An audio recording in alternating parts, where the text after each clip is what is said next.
Well, welcome to our 14th session of the Red Star Rising campaign, adventure titled The Foulest of Spirits. It is designed by Gooey Cube and is presented by the Greater Mole Master Beholder Corps, where we hope your minds will be opened by wonder tonight. And as always, playing today are Zane and Mark, and Lee, the mighty Trey, and Chris. Casey, also known as the emissary of the Great Mother. So, with that, my aberrations, I ask you, shall we begin? Aye. 1 eye, 2 eye, 3 eyes say yay. 10 eyes, but yeah. Well, 11 actually, but... Well, I think the eyes have it. So we shall begin. A fool's errand, it may have seemed. Yet, we do not jest. Our discoveries were great, as we did what we do best. So, we would say previously on the Foulest of Spirits, presented by the Greater Mole Master Beholder Corps, we had a delve into the Shrine of Jinx. And there was much mayhem and hilarity that ensued, as you would think, from the Shrine of the Fool God. But it was quite interesting and enjoyable. We shall not spoil. If you're so inclined and interested, you can always go back and watch it. It's there on YouTube, so we hope that you enjoy. But we wanted to save some time for what shall happen this evening. But we will say at the very end, as they headed out the back end of the shrine, no funny comments associated with that. They encounter squish squish Gror.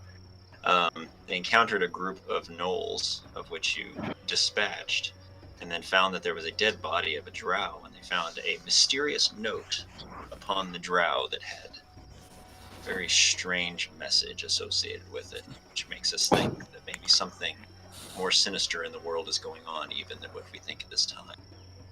So that is a tale yet in the telling, but we shall see as we progress where that shall lead. And as you come out of the other end of the shrine, you find yourself deep in the Blackrod Bog, not quite sure where the other entrance to the shrine was, with no discernible trail back towards the road where the caravan has stopped to fix the axle. And so you must find your way back, unless there is something else that you choose to do. So as you emerge from the shrine, you find yourselves just kind of in the thick of the briars and the bramble and the other thing that's around here. What do you guys think you want to do? Well, I know that the caravan was south of where we were. So, figure out what direction south is. South on this map would be up. Okie doke. So, and I guess we probably start. would have behooved me to turn the map around just to kind of keep things. So why don't we do that? How about we just get real creative all of a sudden? Whoop whoop. And we turn this map around here. Just a second here. And suddenly I'm nauseous. Yes. Friends, but that is a good question. So, all right, let's get that up here, and then let's go grab everybody here. We're gonna move you up to the top of the map here.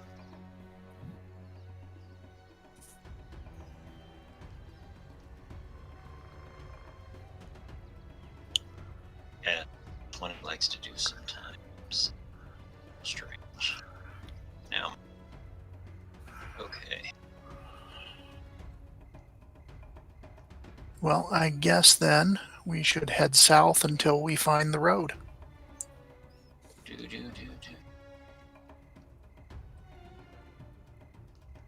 Right. So,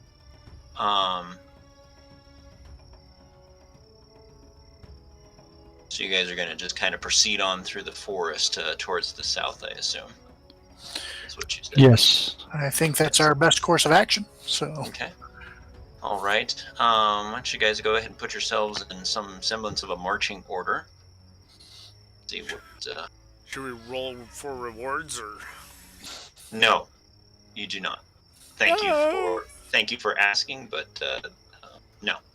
denied. No reward for you. The reward Nazi. I'll be right back. I'm gonna go get myself a reward.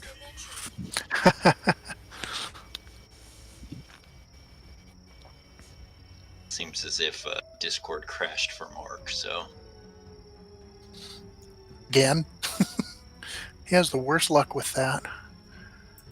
Yeah, it can.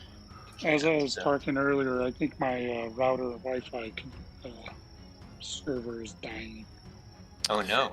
Great. which it just did. I don't think my cat likes the fact that I've gone back to work during the day, so he's kind of in the midst of everything now. See, he's quite a happy kitty. I mean, look at that face. That's funny.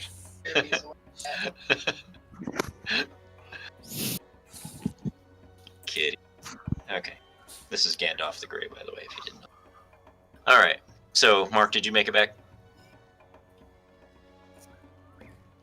Heard him. Yep, I think heard he's him. gone again.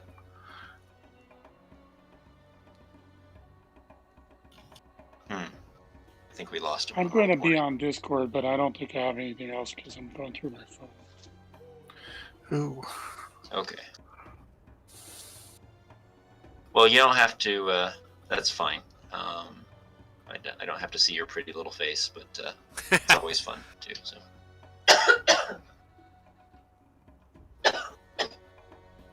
All right. So you guys are working your way through the briars and the bramble, and there's down logs, and you're staying somewhat cautious because you remembered coming across that slimy thing Yeah. that was made out of muck that tried to beat the tar of you. And I will use the term tried because he certainly didn't do a very good job of hitting anything. Not other than, not real effective there, yeah. yeah, That's, no, Other it than wasn't tree very stumps. effective at all. But you're go ahead and everybody give me a perception check, please, while you're working your way through the trees.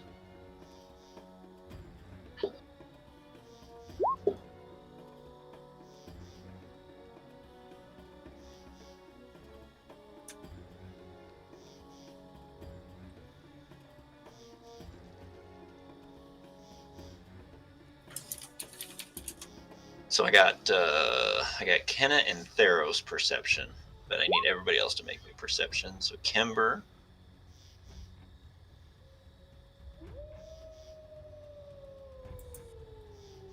that was quite the roll there, Kember.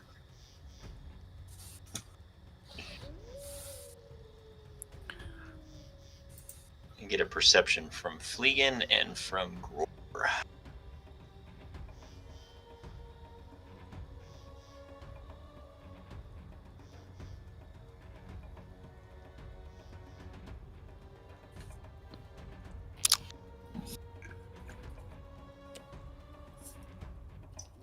Did we lose you again, Mark?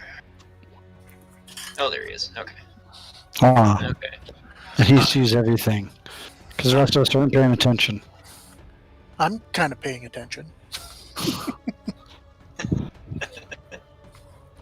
got a 16. I mean, Yeah, Kimber is. He must be drinking a lot more than he normally does because that's kind of his thing. But so along the trail, you're keeping your eyes open, like I said, for anything nasty.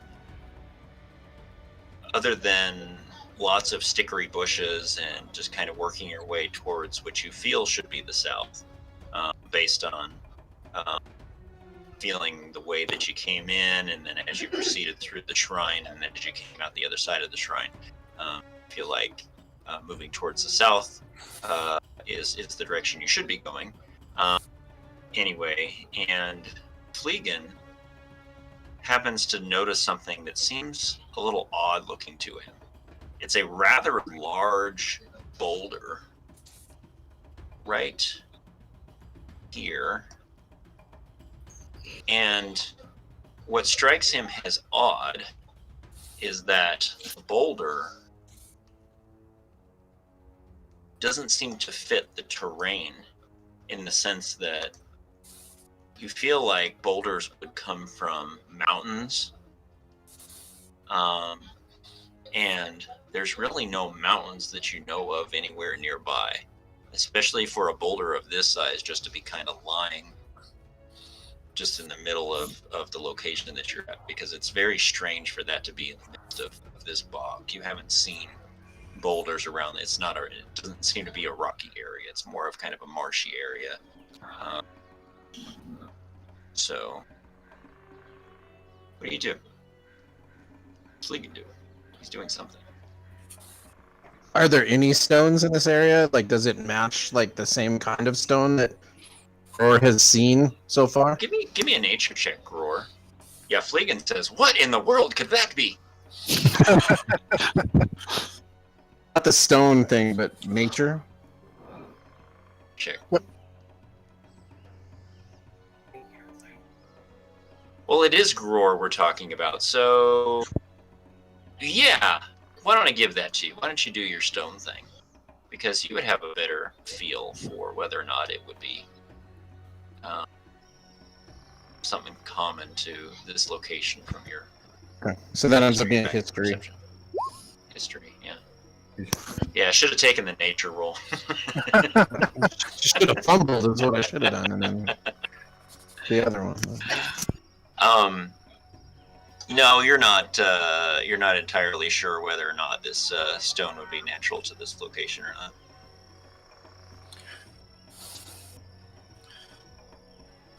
Does it look like the kind of stone like a giant has thrown here?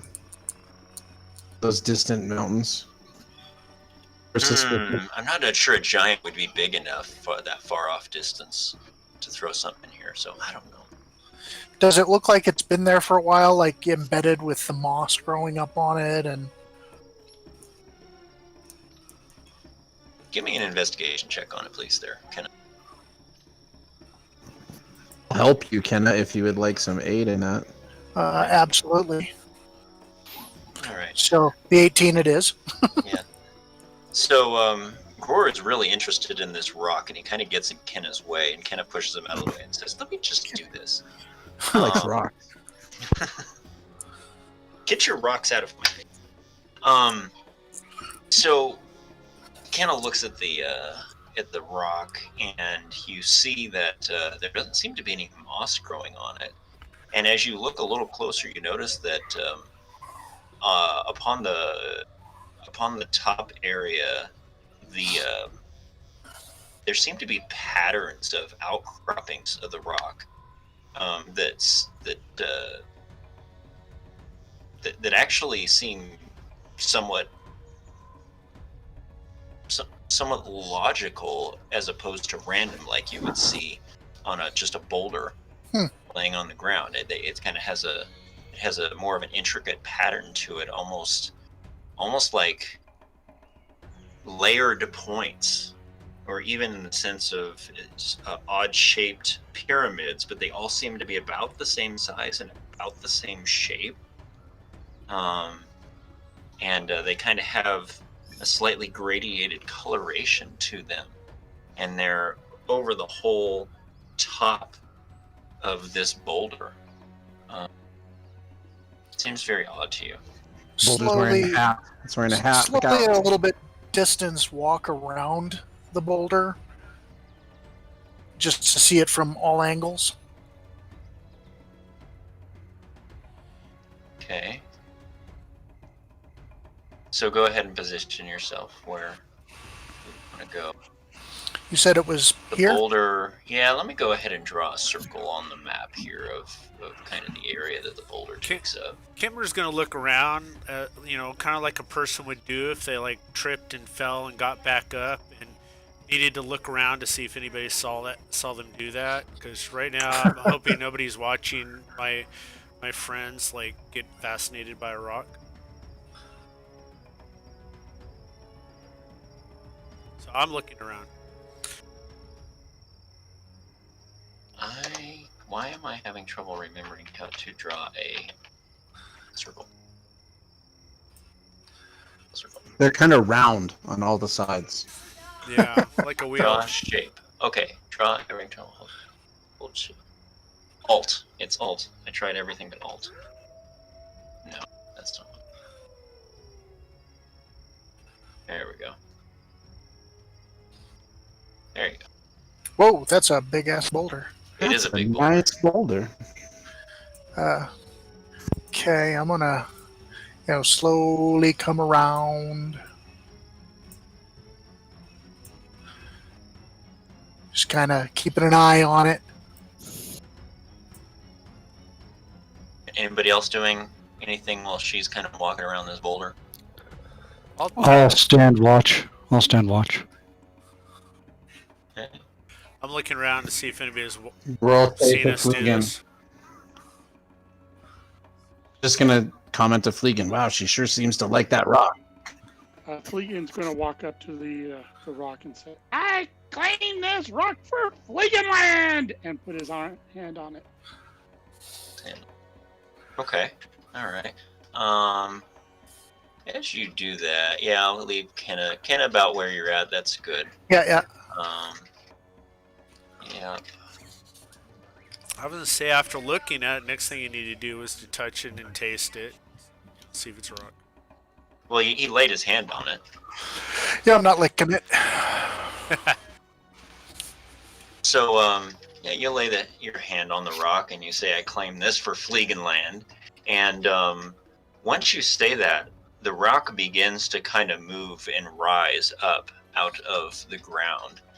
And surprisingly quicker than you would imagined it to. So you see almost as if the front of it starts to open up and a pointy head starts to emerge from the opening right in front of you, and a large pointy jaw opens up and attempts to take a bite out of you. Oh Hey, God, can I keep it? it's a bite. It's a giant snapping turtle. He is bite-sized. And I will show you a picture of what it looks like. And it's very large. Yep, that's what I suspected. We can make soup. Lots And you can carry lots it of back. soup. Yeah, I'm not dragging that back. Guys, can we keep it? We're probably going to be rolling initiative. So it tries to take a bite out of Fleegan, and considering the size of its head, it probably could have swallowed Fleegan whole had it have taken a bite out of him. But being as nimble of feet as he is, he dances out of the way very quickly. And yeah, let's go ahead and roll some initiative. I am so tired of everything wanting to eat Fleegan. Don't What's your worry. bite size? I won't. I Yeah, won't. you can cross me off that list.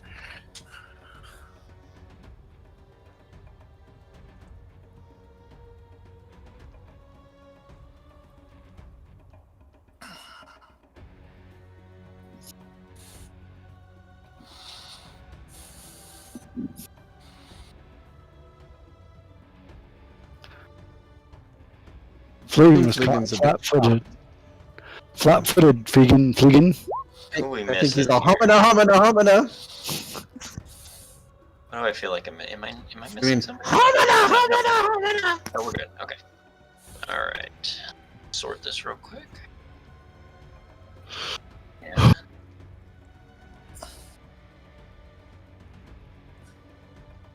All right. Roar. Massive snappy turtle just tried to eat Fleegan. What did you do? well, how big is the turtle? Is it really like 3x3 areas like that?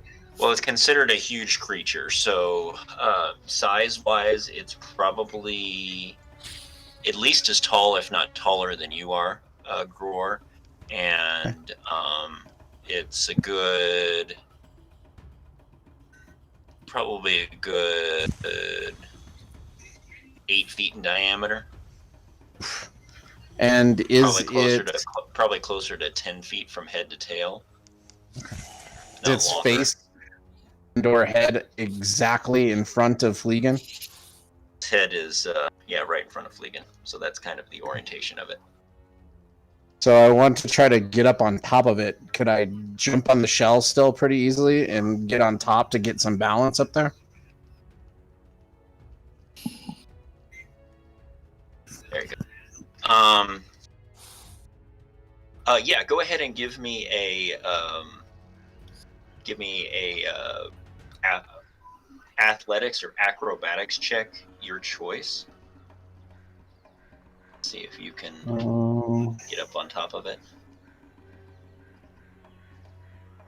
Athletics. Okay, yeah, you're able to pull yourself up on top of the shell. And that actually takes an action to be able to do that. But you're able to pull yourself up there. Anything else you want to do?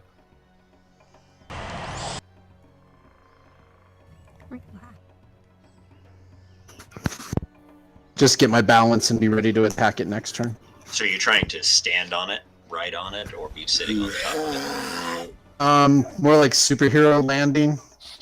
Balance kind of thing. Well, Like, I think it's the really size of it, you had to crawl up on top of it, so you've crawled up there. I was just wondering if you're trying to stand on it or not. I'm trying to prepare to stand on it, so I'm at least going to get to kneeling position. Okay. So, So that I can stand and attack next turn. Okay. So I will say that you're in difficult terrain, and we'll just treat it as that. Okay. I have no idea what that means, but that seems fair to me. You can only move half your movement. As long as no one else moves the other half of my movement, it'll be okay.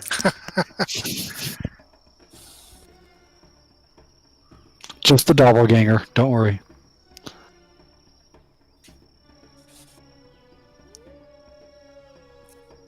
Right. Well, if somebody can find that and copy that in Yep. there, I don't know what the deal is with that. So I will do so. I'm not going to waste the time on that. All right, so we'll move on to Theros.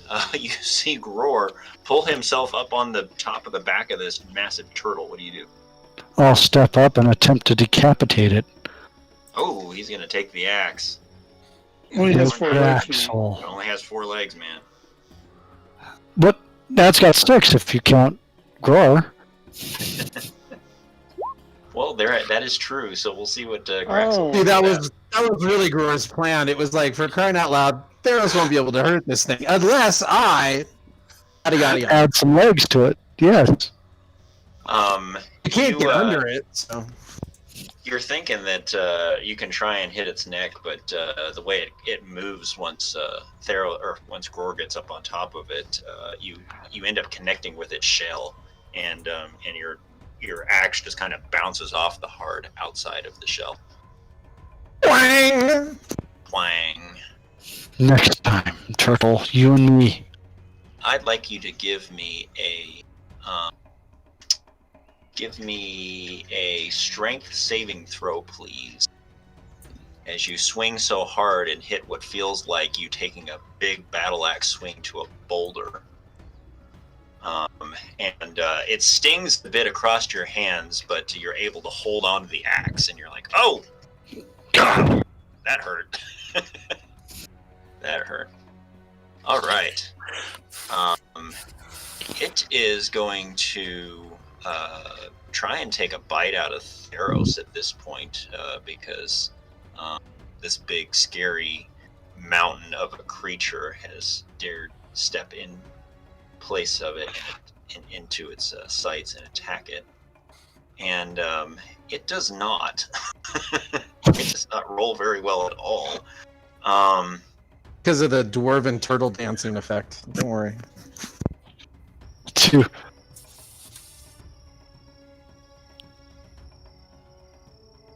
A 2 and a 1. Not so great.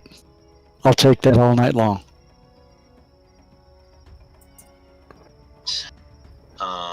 So it is unable to bite you. Must have been intimidated by you or something like that. So we're going to move on to Fleegan. Stab with the rapier and dagger. Okay.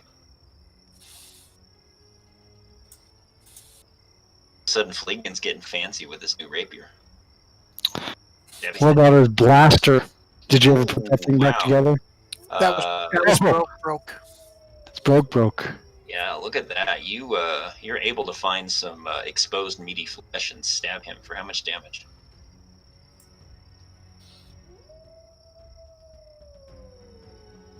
Wow, lots of damage. 15 damage. That's a lot for a rapier. And then It's he only was very 11 plus sneaky 3.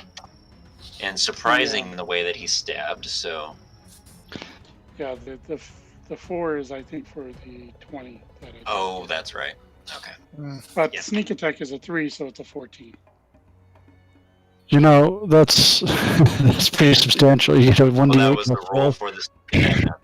Well, that would be the damage. Wow. Yeah. That's a pretty fancy little thing you got there to do a lot of damage. Oh, you're right. It is. It's 1d8. It's 1d8 plus 4. That's pretty substantial. Awesome. All right. So yeah, the sneak attack on there. Anything else? Yeah, dagger offhand. You as well follow up right into the same spot with your dagger, and you damage it, and you hit it again for how much damage? Whopping 3 more piercing damage. Someone's making turtle soup in the turtle shell. It lets out a hiss of pain as you stab it both times. It's Yeah. because the shell's on the top side where the dwarf is. The short people should be down here. Hint, hint, core. Holding it down so you have a chance to hit it. You should be thanking me. All right, Kenny, you're up. It's really badly edited, but I got the difficult terrain rules posted in the chat. I am going to charge forward with my S words and try to stabby. Use the S word. Potty mouth. Uh, That no, is a fumble right there. Roll on yeah. the fumble table. The for F me, word. please. Right there. Something like that. Oh, okay. So I'm stunned. It was stunning, so. Yeah. Oh, I did move there. She tries her fancy move and ends up tripping over some of the vines that are on the ground underneath her, and stumbles forward. Smack my head on the shell and become dazed. Yeah. Power. Dazed and confused. Yep. Kimber, you're up. Stay clear of Kenna. I don't want to smash her foot. Roar's impressing me again. I just want to be like Roar. I mean, the goats like him, and everything likes him. Does he like the Pony goats? likes him. Sure, if the All right. turtle. I'm likes sure he I likes think it's the goats, too. reciprocal. Yeah, I don't think the turtle likes him much. I don't Like that know. guard I'm lady. not sure. All right, let's see. Oh, fair guard lady.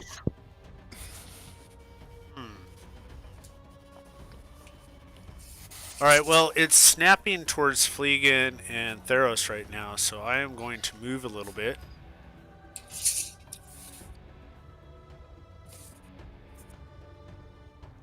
Since I didn't leave its radius, I should still be able to move there without being attacked, Yeah. right? Yep.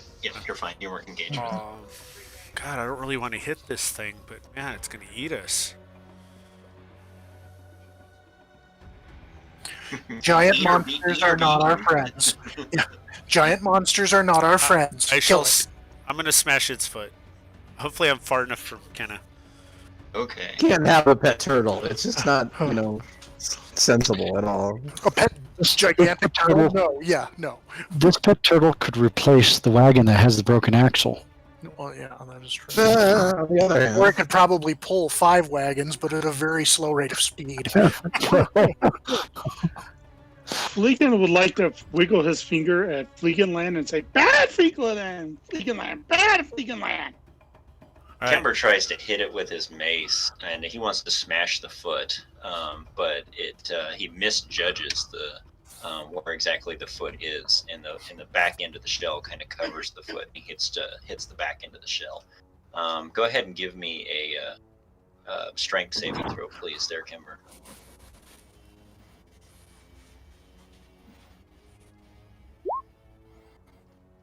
All right, and as you hit the back end of the shell, you hit it so hard that it reverberates into your hand, and it actually knocks the mace out of your hand. And it, just like you go to hit something and you let go of it, and it bounces and it goes flying behind you and lands in the bush behind you, out of sight. Alrighty. I wish I could look for my mace. Okay. It would take an action to find it, just so you know, which would be your next action. So anything else this round? I know I picked up another mace. Maybe I should just use that one. so you pull out a different mace, okay. All right. Gror, you're standing up on top. Well, hang on just a second. Hang on. It's So going remember, you're to... a man of many maces. get onto the turtle. Hold on just a second.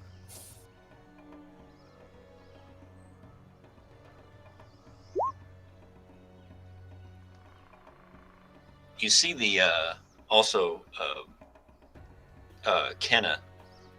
You're somewhat dazed and confused, and you're pretty much right directly behind the thing because its head is facing Theros, and its tail actually tries to do a leg sweep. Oh, okay. And but it misses. So Instincts allow me, with my dancer's instincts, allow me Leg to get sweep, out of the like way. it's a ninja turtle. Whoop, whoop. even though you're stunned, I'll give it to you. All right, he didn't roll very well. All right, Gore, you're up. So in the legends of dwarven turtle fighting, once you climb up here, walk over by its head, or you crawl over there and use the spiky part of my axe on the other side, not the blade side, and wait for its head to pop out like you're playing whack-a-mole. It's whack-a-boulder snapping turtle, and Yes. I'm gonna try to spike it in the head. I feel that I see another portrait of Gore standing on top of this turtle with the axe playing whack-a-mole, whack-a-snappy turtle. Yeah, go ahead and swing. See what happens. Booyah! Cowabunga! So he has practiced the fine art of Whack-a-mole. dwarf turtle riding and whack-a-snappy turtle, smacking it in the head just as the head pops back out because it's going to take another bite out of Theros. So go ahead and take a swing. Or, I mean, you got to swing. Go ahead and roll damage, please. Oh my Ouch. gosh. That hurt. Bong. No, that was a squish. So,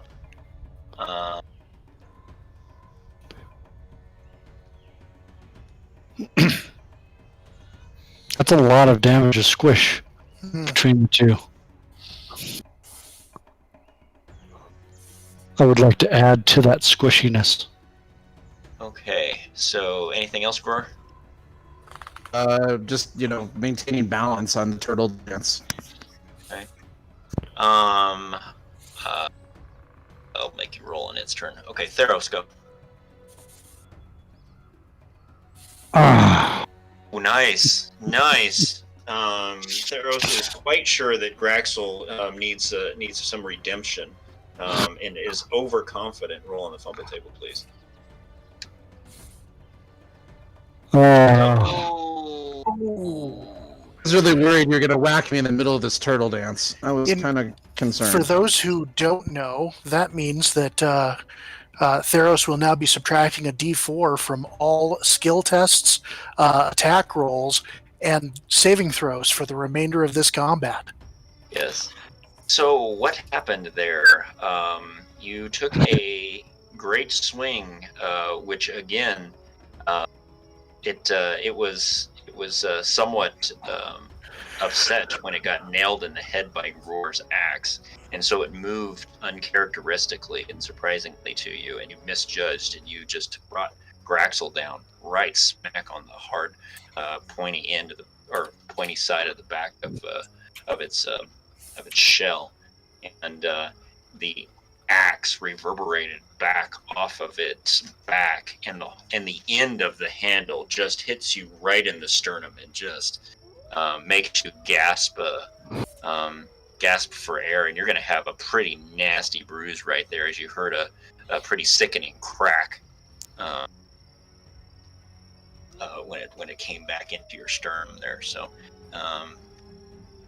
it's going to be a bit harder for you to swing that thing moving forward and get a breath and move out of the way if necessary and all of those things. So yeah, as Lee said, a minus d4 to your attacks, saving throws, and skill checks. yay. All right. The turtle, because it's been hit a couple of times, is moves around a little bit in a rocking sort of motion. I need Gror to make a athletics or acrobatics, or no, I'm sorry. No, you need to make a dexterity saving throw. A dexterity saving throw.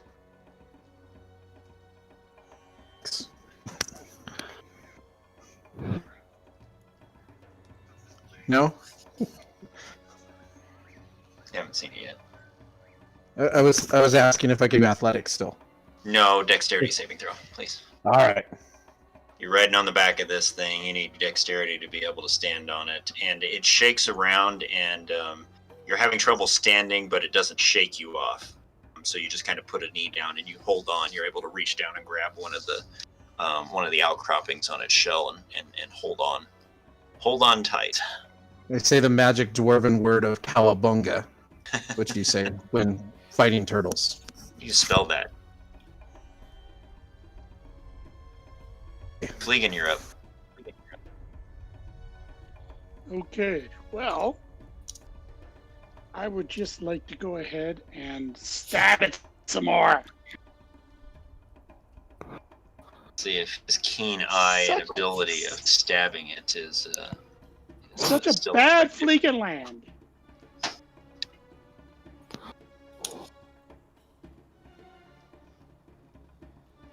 All right.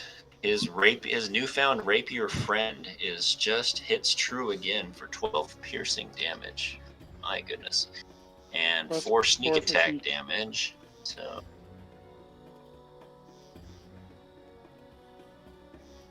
all right. You keep going for the same spot, and you keep seeming to find it, and especially with your dagger, that finds it too. This guy is rolling I hot. poke it with the knife. Yeah. Well, it pulls its leg back in that you seem to be stabbing, or its neck, or whatever. And you stabbed it the first time for quite a bit of damage, and then you got it again, just barely scraped it the second time. So, all right, Kenny, you're stunned. At least for this round. Don't think there's anything else that you could do while you're stunned, right?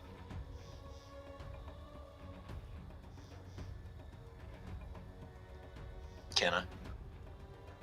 I am considered incapacitated and can only talk. That's right. So, Okay. yeah. All right. So are you going to talk, or No, I'm should gonna I just move on? just move on. I'm just gonna be like, ha ha. All right, Kimber, you're up. Find your mace.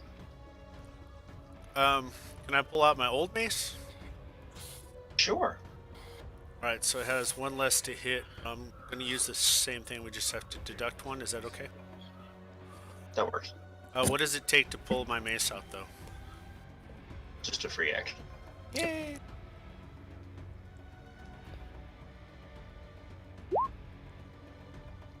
All right.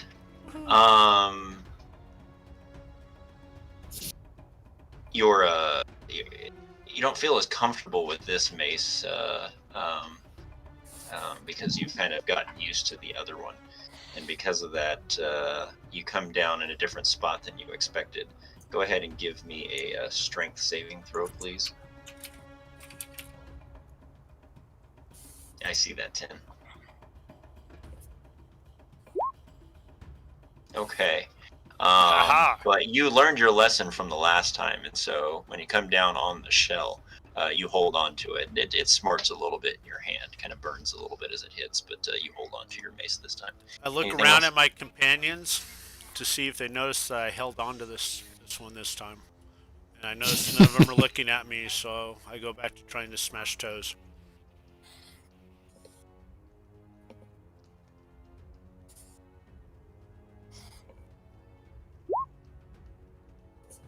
It flips around with its tail and tries to nail Kimber, and it kind of hits you a little bit with its tail, but it doesn't hit very hard enough to be able to affect you. Just kind of brushes you with its tail. I don't know why I like this creature. Should we just run?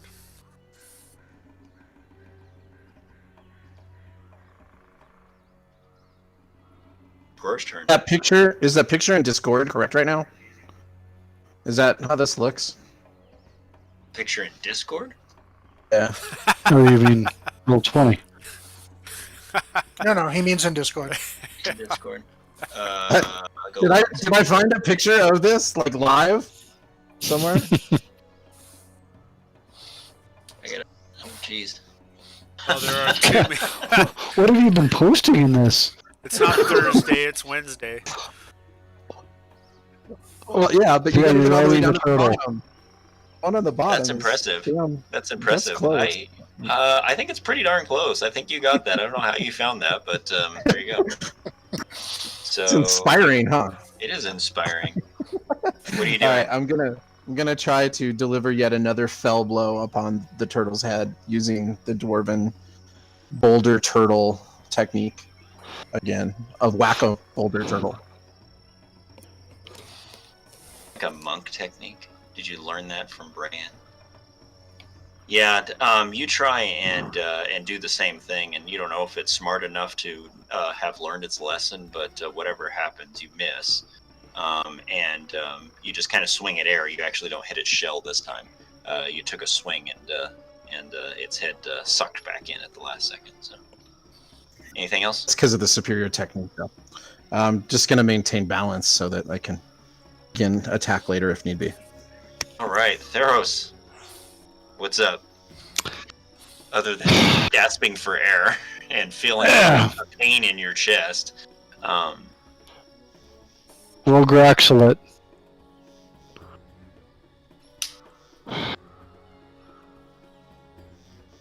Or not. Or not. yeah, you go So to that's a 7. Or 8.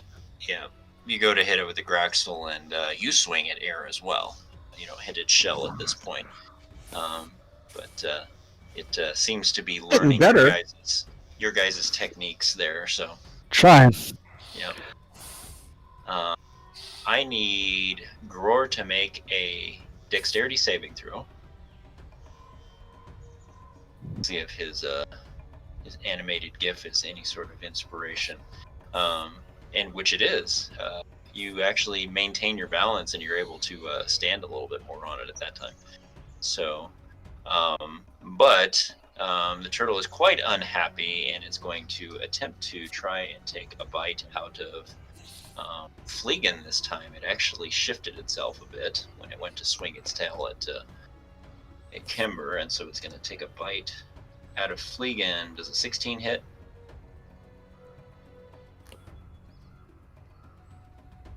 No, it does not. Quite the armor class there for a rogue. Yay.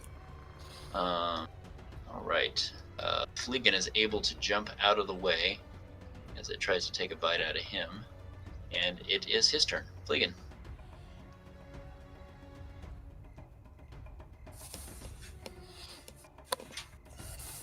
Lose him again.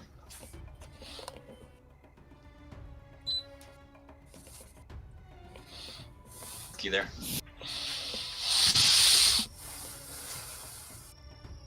I can't hear him. I saw it flash. Hello? Mark. Yeah, there you go. Okay. I actually have an armor class of 15. Showing you with an armor class of... Well, because I looked at your hit points, not your armor class. Okay, it hits. I don't mind having an armor class of 18. Well, that's an unfortunate hit because it bites you, and it bites you so hard that it does 22 points of piercing damage, and you are now grappled in its mouth. But he should get inspiration for being so damn honest. I respect him now. I asked, but he didn't respond, and so I looked, but I looked at the wrong bubble. I looked at his hit points, So- not his armor class. As If you need this to know my armor poor- class too, Casey, it's my hit points. Okay. As this poor turtle is biting down on Fleegan, all they can say is, "Oh, Fleeganland, what did I do to you? Oh, Fleeganland." By the way, that would right now take down Theros. I'm pretty hurt, but that hurt a lot. Me too is not a small turtle bite. Thing bites No. hard, so it's got most of Fleegan. Pretty much the only thing that you see of Fleegan is two little hands and it's in his the ends of his ankles and feet sticking out of this thing's mouth. And they're wiggling. And they're not wiggling because you're unconscious. They go limp inside his mouth. Death spasms. That's all I have to say. I have to roll a death save, don't I? Not until your turn, which that was your turn. I skipped your turn. Yes, you need to make a death saving throw, please. That should be 2 inspiration. That was like a rolls car right there. accident. That was like the worst thing that could ever happen, gameplay wise, I think, right there. Okay, All he right, made that is that a one. success. All right, Kenna, you're no longer incapacitated, and Fleegan is sticking out of its mouth. I'm going to go ahead and burn the magic missile from my apprentice's ring and pump that into this creature's face. Okay. So that is going to be, what is it, 3d4 plus 3? Yep.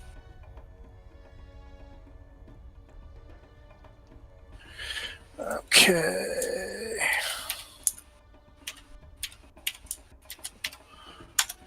Oops, helps if I put the right punctuation in there.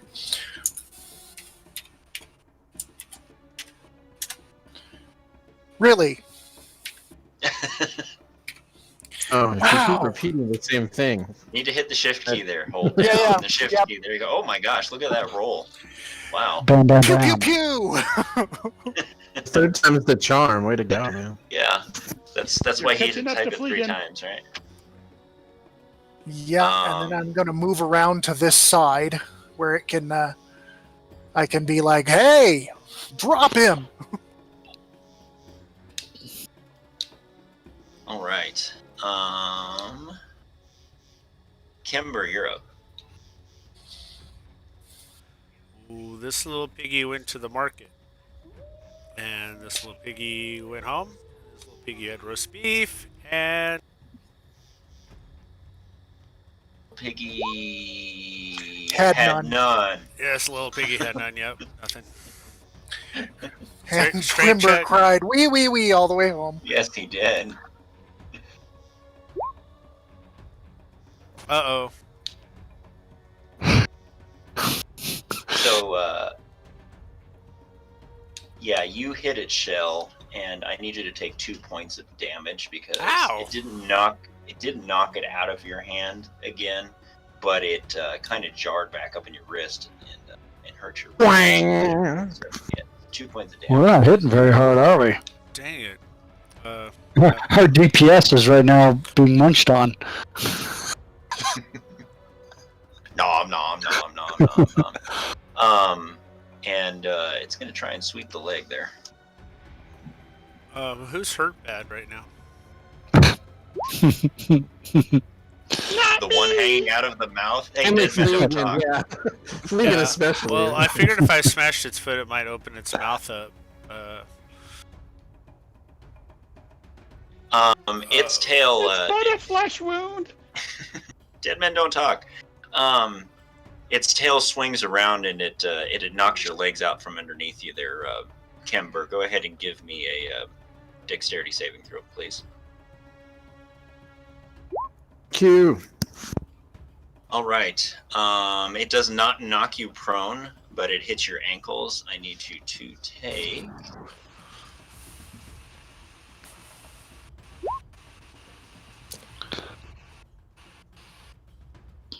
Okay, maybe we should have ran. 1 point of damage. Ran across 1 this point thing. of bludgeoning damage. Kember. Well, now we have to pry Fleegan out of its mouth before we can have that option. Right. Could pry Fleegan out of the other end if he goes all the way Well, through. if Fleegan's I better cast Healing Word on Fleegan so while he's sustaining damage, he doesn't get chopped in half or something.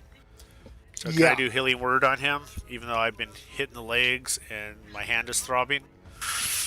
All right, Goro, you're up.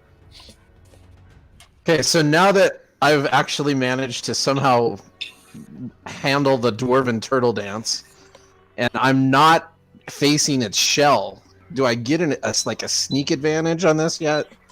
Because he can't really use the shell with me.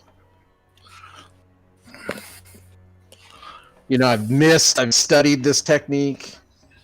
You know, All I can say is I'm don't behind use his the head, weapon. for God's sakes. I'm tempted to, even though I don't usually play with flanking. I'm kind of tempted to give you flanking just because you're on top of this thing, but I'm not sure about that. Go ahead and roll for me if you're going to attack it, if that's what you're going to do, and I'll see what you do here. I'm gonna try to attack its brand pan again. Okay. The whack-a-mole. Well, there you Missed go. the I mean, mouth. Yeah, I mean, Well, that's what you needed. Fine, Casey, I got this on my own. Hang on. I mean, you didn't even have to petition. Like I said, I just kind of had a feeling some spectator would have Just had to roll on get Jinx to here. That's all it was. Jinx helped. Yes, blessed be Jinx. I accidentally hit my volume. Did you say I was going to be able to Healing Word or not Healing Word Fleegan? as his bonus action. Oh, I'm sorry. I wasn't listening. I didn't hear. Yes, you could do that if you wanted to as a bonus action. Yeah, I'd rather not get bit in half. Yeah, go To ahead. roll on the crit chart too. Yes, please.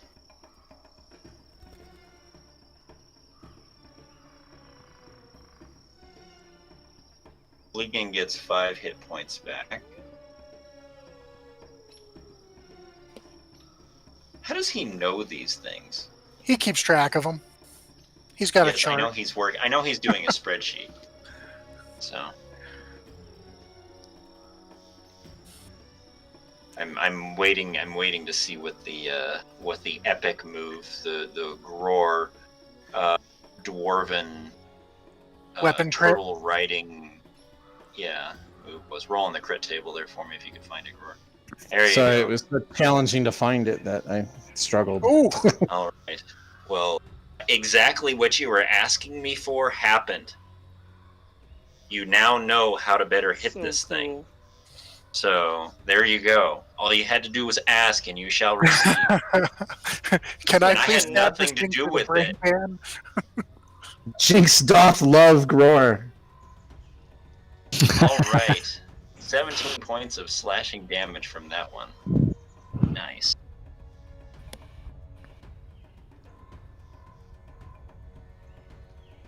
I rolled what you that tried? 3, huh? That kind of sucks. All right, Theros, you're up. What is? How bad does this thing look like it is? Is it pretty beat up? You know, not really. Well, we've done about 45 points of damage to it at least at this point. I mean, that's yeah, a about lot. that. Yeah. It looks more like it's just pissed off than it's hurt right now. You know, it's got tough skin, it's got tough armor. You know, when you stabbed it, you haven't seen a whole lot of blood drawn. You've definitely hurt it, but it doesn't look very bad off. I will say that. Okay. Taking a look at what it's gnawing on, Mr. Poor Fleegan. Can I time between its kind of munching, you know, like turtles kind of have that munch look to it? Can I time it to try to grab a foot and pull him out? Sure. Yeah. I need you to give me a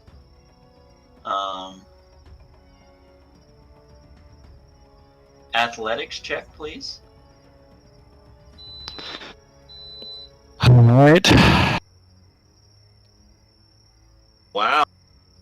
You So, grab a hold 20. of his leg. 20. Yeah, you grab a hold of his leg and you go to pull on him, but as you pull, that pain in your chest kind of it surprises you. You forgot that it was there because you pulled and it just hurt, and it makes you actually release your grip on him a little bit, and you go to pull and your hand comes right back off of his leg. So Dang it. you were unsuccessful in trying to pull him out, but it was You get a it's good roll. Fleegan shoe. A 20 doesn't get him out. I'm not getting him out, guys. Yeah. Only way we're getting him out is to kill this thing. Make a hole on the other side of its head, and he can climb out on his own. Anything else there, Theros? That's my action. I don't think there's much else I can do. Okay. All right. So the turtle, with Fleegan in its mouth and all of these things trying to poke and hit and stab it, all of a sudden does what turtles do when they're in danger, and it retracts its head and its legs into its shell along with Fleegan. And the thing hits the ground with a thud. And so all you see is what looks like that big boulder again. They're laying on the ground at your feet.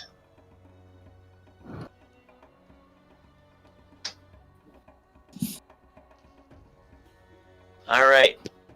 Fleegan, see what you have to do when you're inside this thing. Not die, first of all. He's Good rolls. considered grappled, so would that He's be? grappled.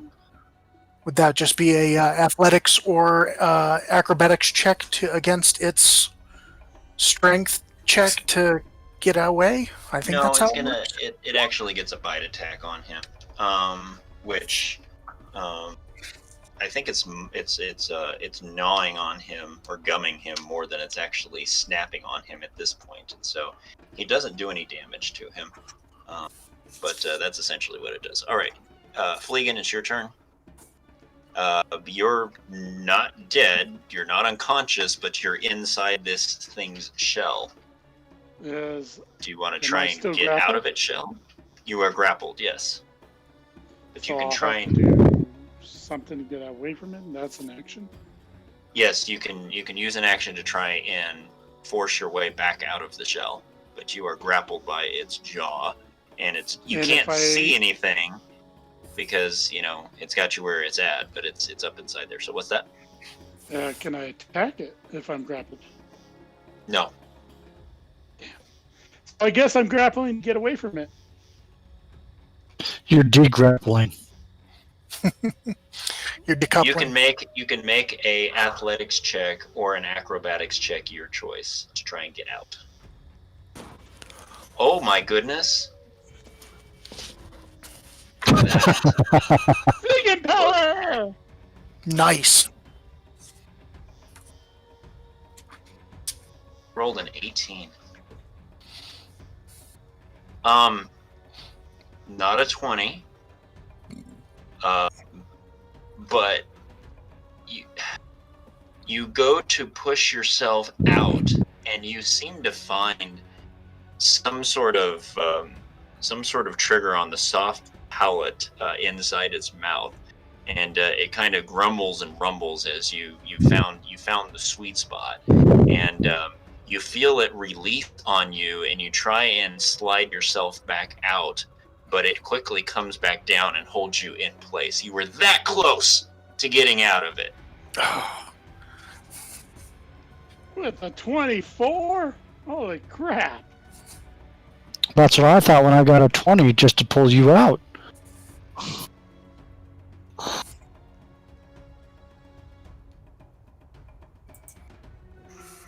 Am I still considered grappled?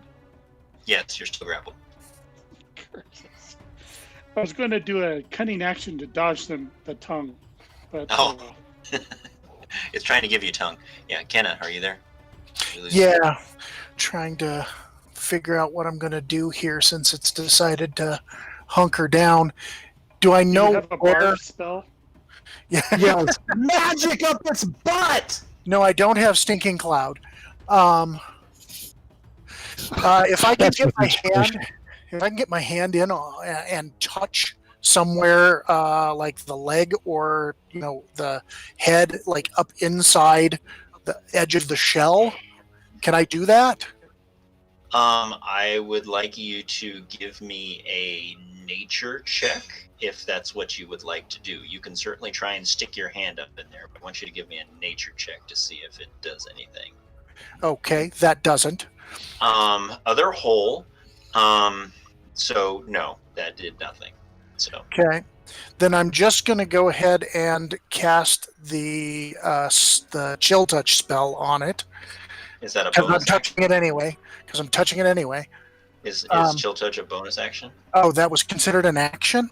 Oh, I wouldn't have done that. Okay, never mind. I see what you were trying to do. You were trying to cast chill touch in the form of A hitting touch. this thing. Touch instead of range. Yeah. Yeah, as a touch instead of range or whatever. And is that a saving throw on my part? Bum, bum, bum, bum.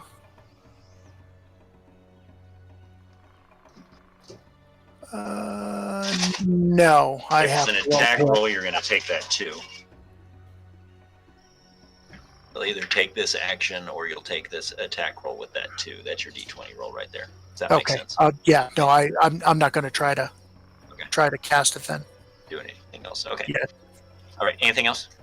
Yeah, I've got a bonus action. I'll go ahead and stab it with my wakizashi. Try to get that in there. Nope. Never mind. Okay. That's another two. I need It's you to another make. two. Yeah, I need you to make a strength saving throw, please. Yeah. You go to stab it, and you've seen your companions hurt themselves by trying to hit this thing, and you know exactly what to do to not hurt yourself. All right, Kimber, you're up. Can I use thaumaturgy to open its mouth? You'll have to really, really come up with a good explanation of how thaumaturgy would do that. Well, it opens doors and windows. With concussive force from the sound of thaumaturgy is the way I understand how that would work. Yeah.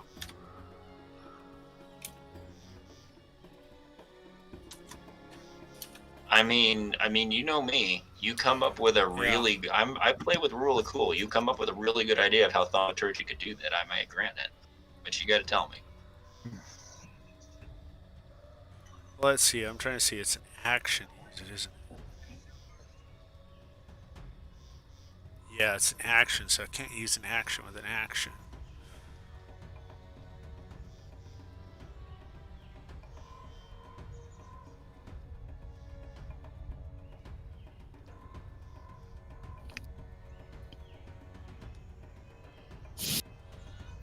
Huh. Well, I'm actually thinking maybe scaring the creature would cause its head to go in. That would be a bad idea. Oh, its head is already inside. I mean, Oh. everything's sucked back inside, Yeah, including shoot. Fleegan. Yeah. It's just the shell laying on the ground now.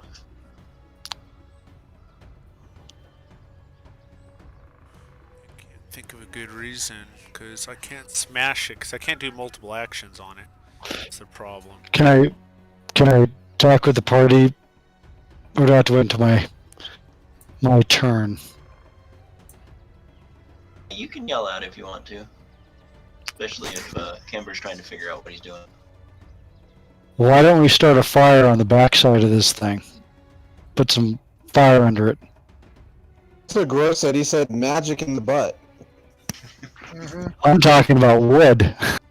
Let's get some wood and try to fire and put it under the shell. Huh? What's that?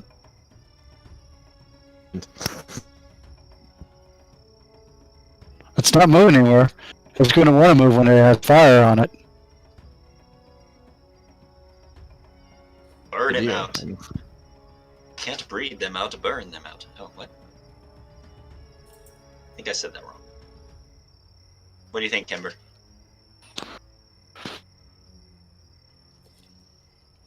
Kimber? Yeah, I don't know if I could target a creature with this, but if I can make it feel ill from Fleegan, from swallowing Fleegan, and possibly cause it to try to, since Fleegan's moving around inside trying to get out already, I'm just sort of increasing that need to eject him. R2D2, like he uses thaumaturgy to make the trash compactor monster or any other monster and Dagger Boss spit him out. So. I don't know about that. All right, well, I need you to make a decision there and let me know what you're doing so we can move on. Alright, I guess I'll shoot it in the butt with a sacred flame then. There you go. Okay. Woo! Fire up the hole. Okay. Fire in the hole. Crit. Well, Kiss me a herd. technically it has Kiss to me make a a dex herd save. your prayer. See, I told you that was the plan. No. With that, it's definitely Jinx. Fire in the hole. Fire in the hole. Well, it gets a dex save. Let's hope it has a bad dex. That's the epitome of what you would call fire hole. Alright. Go ahead and roll damage for me, please. Oh, and a spell crit. Oh, jeez. Well, Fire a hole right there. it doesn't roll to hit, though. It's a dexterity save. It's not moving anywhere. Does it really get a next shave? It don't move. That's pretty good damage, though. It's hard to hide once you're inside I your was shell. thinking firebolt. Well, Yeah, why so did it? it should be Why 7. did it roll though? Why did Nope. it roll? I don't know. It does it every time. Shouldn't. So It shouldn't, I yeah. think I hit the butt. Yeah. I waited for it Yeah. to No, try we to have hit to me with play that with tail. that. I mean, that's a fun natural 20 there. I'll give you that. Just for get a fun. little- We'll bend the rules a little bit here. Do something like that. So we're gonna do this. We're gonna say that yeah, you reach out to Jinx for a little bit of inspiration on this, and he kind of finds the concept of fire hole a bit funny, and grants your wish, and you light off the sacred flame, and it roars out in pain, and coming out the front end where the head left, you don't see the head, but you see Fleegan go flying out the front end. You right? Yes! Now everybody run. I think it's time to leave.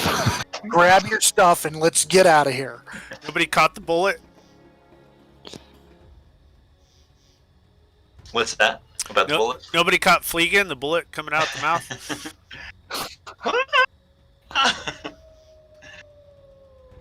I'm trying to think of some. I almost want to just flip this thing over on its back. Grower, help me flip this thing on its back. That is the new move right now. According to the Dwarven Turtle Dance, we either climb in its neck hole after it and kill it, or we flip it over. One of the two. Try and flip it over. Okay. All right. Yeah. So what do you guys Is there do? a fence post big enough someplace that we can put on top? It's Gror's turn. What are you doing?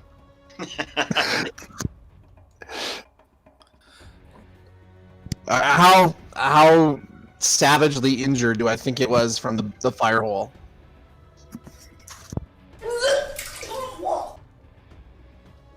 gonna have you make a roll on that one. Give me a perception check. Or insight. I'll let you choose. Insight or perception.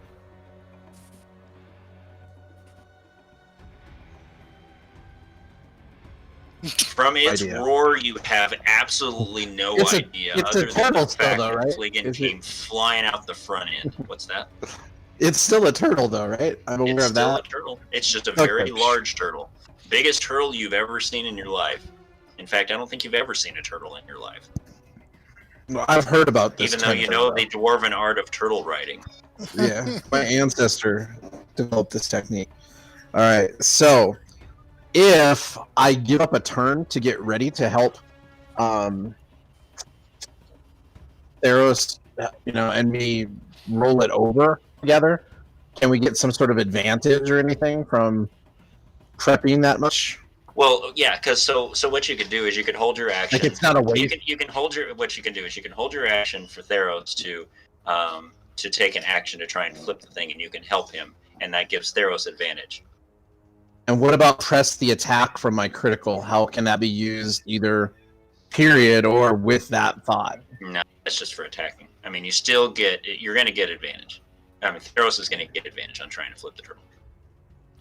There's no such thing as double advantage. Okay.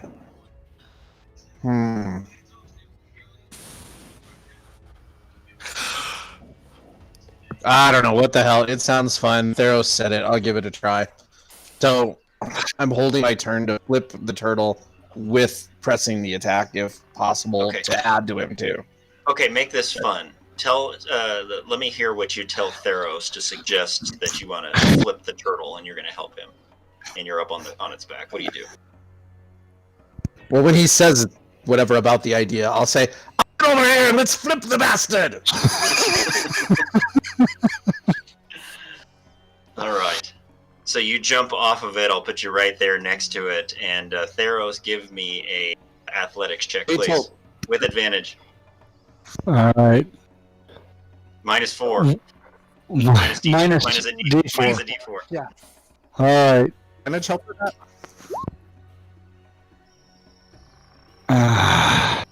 It was with advantage. That's a 21. Yeah, but Yeah. D4. 18. 18. Okay. So you go to lift the thing, and holy cow, this thing is heavy. If it was a boulder, you wouldn't be surprised it was a boulder, because this thing is heavy. And even as you go to try and grab it and flip the thing on the edge of the shell, you even forget the fact that you're in pain. And it's like, oh, my back. Oh, that hurt. That strained something there. So I do count as one size larger when carrying weight or push, pull, drag, or lift. So I am considered large for that. You're Does that considered help? large. It's considered huge. It's So- still one category bigger. But I am huge! Look at these guns! It's possible. I mean, it's possible. I would say that it's possible for you to be able to flip this thing, but you're gonna have to roll damn good. So You think those guns are good? You should see what Fliggin did to get out of the turtle. How about we get the heck away from the dang thing and leave it alone? all right. So on its turn, it does nothing. It just lays there. Fliggin, you're up. You're laying on the ground underneath some of the briars that are there, with some of this turtle snot and slug Have revenge, on Fleegan. you. You must have revenge. So you are prone. So you want me to walk up there and flip it over, is what you're saying? Climb in the hole and kill it. Okay, so first thing Fleegan's going to do is swipe some of the snot off and fling it towards Theros, because this is the only thing that hasn't slimed him yet. Slime G instead. Are we leaving or are we killing it? I say leave. Oh, I still leave. Can't flip the thing over. Because that really will help determine what I'm going to be doing next turn. you gotta do is get on its back, then it can't bite you. I showed you this Marines, already. we are leaving. Go get on its back, and then you'll be fine. We just stay here until we finish it. Dying creature. It's not even bleeding. We did 45 points to damage to this thing. It's not even bleeding. So We did I over think it's time 50. to leave. So good. Yeah, let's get out of here. So we just gave it a nice, cleaning its insides out. Nice enema. Nice colonic. Let's go. Okay, well then I will back away. I need to find my mace. Is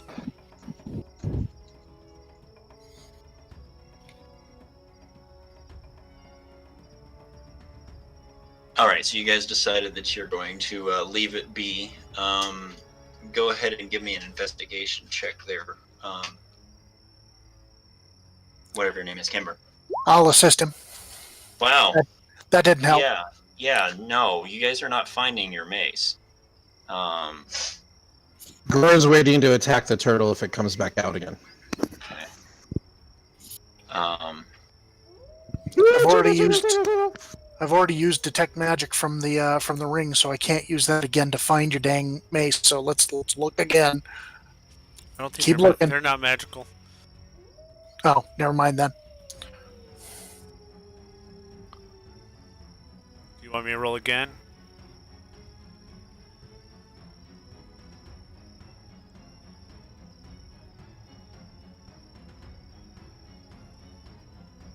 I hear nothing. Me either. You're muted, Casey. Yeah, I'm sitting here talking, and nobody's listening because you can't hear me. Yeah. Yeah, go ahead and roll again. Everybody's wondering what in the world are you doing? It's like we need to get out of here. The turtle doesn't move. Go ahead. Okay. You looked and you swear that you looked in that spot, and then you actually see it kind of sticking out of some of the bush, and you find it. So. Run! Run away! All right. As you guys are moving away towards the south, you see it sprout its legs and its head again. And it starts to kind of lumber off the opposite direction of where you were going. You guys continue to leave it alone. Yep. Okay. As the Sir, We had brave more Sir Robin dwarves. said, "Run away! Run away!"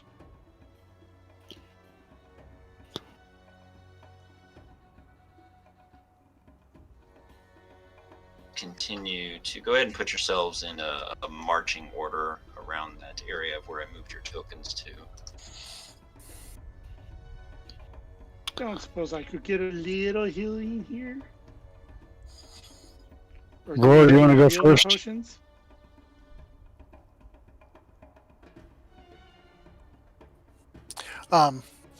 Yeah, we can definitely use the healing potions unless Quimber has some spells available still.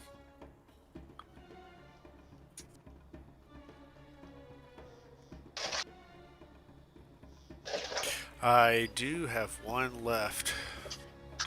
I've got 2 left. Let me go ahead and use mine.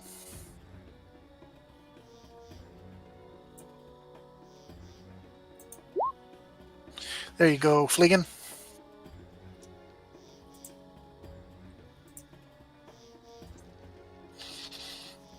You get 11 points back.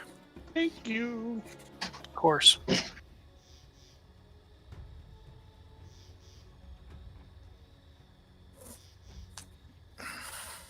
As you guys are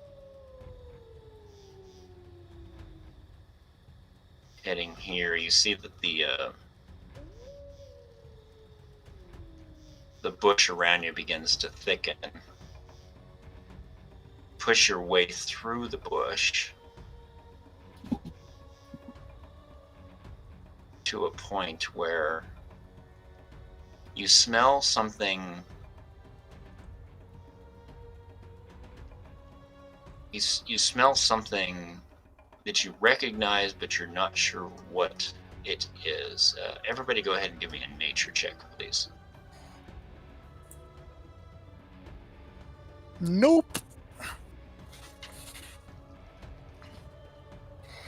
Sure, I know what this is. Think so. Silver mint? Where they create the silver coins? What?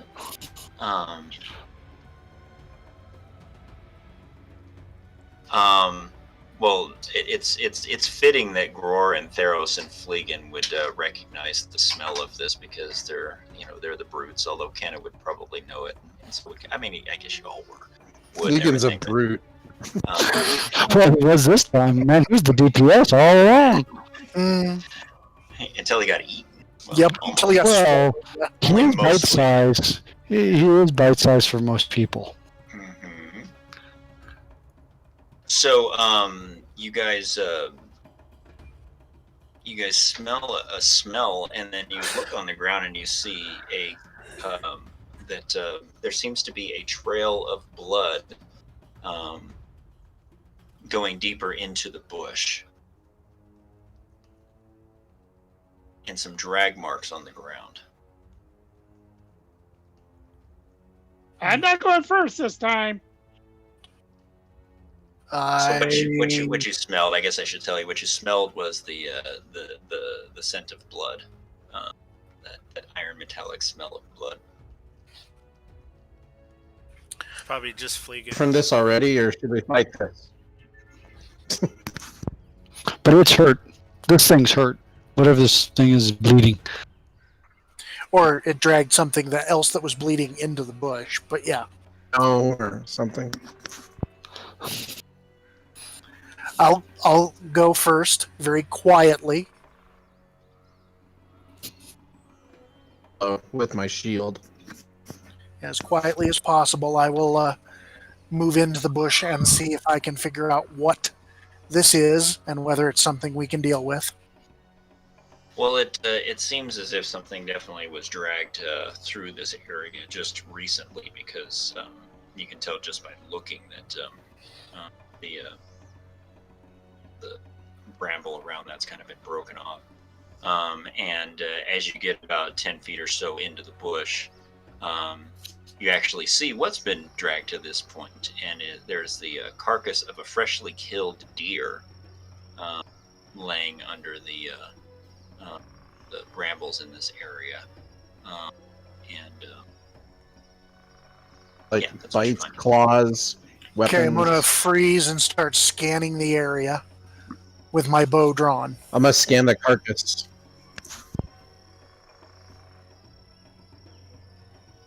So you're going to scan the carcass? I'm scanning the area. What He's injured scanning it? the carcass. Yeah, bites, claws, weapons. Go ahead and give me a investigation check. That would be Gror, and then Kenna, give me a perception check, please. Kenna, you look around, God. looking to see if something's going to jump out of the bush on you, and you don't see anything. Cannot roll anything today. Jesus. The Gror, you see puncture wounds on its neck, right where it looks like it must have been bitten by something that would have taken it down. And Like twin puncture wounds, like fangs? yes. Like giant spider fangs, maybe? Only if it had that many legs. You see what looks more like it looks like two twin punctures, but it looks as if something bit it, because you can kind of see more teeth marks, as if a maw had grabbed it by the neck and tore and snapped its neck. And Large that's where the mouth blood was with coming teeth. from. Large mouth with teeth. What big teeth you have, my dear. And in that same moment, as this recognition is coming to you, jumping from out of the bush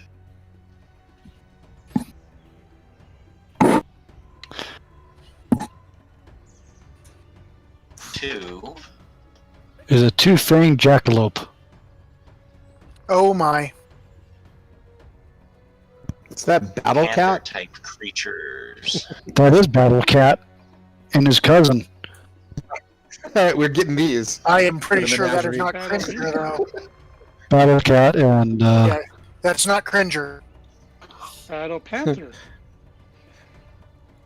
So this Exactly, one the right battle here cat is is going to approaching. get a surprise attack on Kenna, and the other one is going to get a surprise attack on. Do this. Start with Kenna, and the first one's going to jump out at you and swipe at its claw as it's jumping at you, and it does an 18 hit. Kenna? do you have mage armor on still? I do have mage armor on still, unless it's been over 8 hours. No, it hasn't been over 8 hours. So then that is a miss, but just barely. So you have a 19? I have a 20. 20. 20, jeez. Mage All armor right. adds 3. Well, so it slashes at you, and it hits the shimmering field that's wavering around you, and like and then it continues to follow up with a bite, and that goes wide from the distraction of that. So Gror, the other one's going to try and slash at you as it jumps out of the bush, and it misses, and then follow up with a bite, which I think should hit, right? Yeah. Yep. So it's going to Unless that's without my shield, which I think that's my shield. that is with your shield, yes. So it is going to actually bite you for 8 piercing damage, Gror. Oof. Owie. Go ahead and roll some initiative, folks.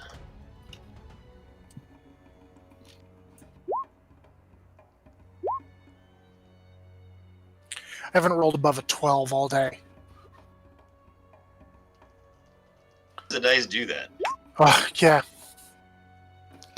Believe me, I almost TPK'd my Tuesday night group because I was rolling hot on here and they were not. Happens. Boy, does that happen. Did everybody roll? Yes, sir. I like how you said something about a 12, and when I rolled, I got a 12. Right, Fleegan, you hear a rumbling in the bush and a scream. You don't see them, but you probably know what's going on, so you'll have to get yourself into the bush to see. I guess I run into the bush to see. All right. Here, and oh look, there is a green striped panther attacking Kenna, and another one attacking Fleegan. What do you do? Well, roar. Gror. Yeah. I haven't got my fleeting for a while. Yeah. Yeah. No. Yeah. Until I say it. I wrong, of course. will attempt to attack the one with Kenna. Okay.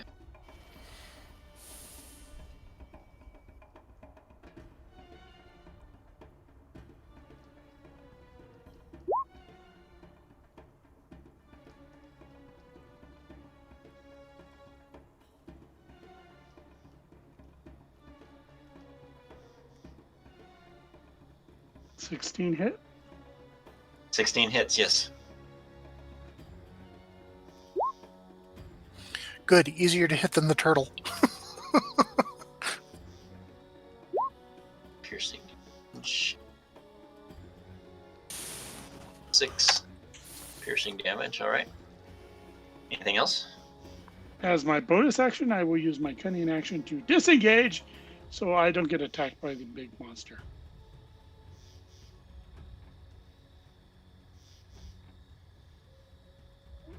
Okay, Kenna, you're up. All right. I will pull both of my swords, and I will, the one that's attacking me, I will stabby. I'm assuming 19 hits for 5 piercing. And my offhand weapon is an 18. And that's for 5 more piercing. So 10 points of piercing damage. Alright. Then yes. I will. Is it this one? The one that's attacking me? Yes. Yep. Okay. I will go ahead and pull back to here because of my pirouette of blades. It does not get an attack against me. Okay. for attack So of you opportunity. spin around and away through into the bush, away from that, and you bump into something. Which, lo and behold, there's another one right there. Oh, jeez. There's at least 3. Need There's some a help cat- in here. Cat family. Kimber, you're up. You Is heard this- something. Just you and Theros and Fleegan are in the same boat. So Okay, so we haven't actually seen him yet. Theros and Kimber have not. You saw Fleegan jump in there and jump back out. I guess Ah. Fleegan could tell you what he saw if he wants to.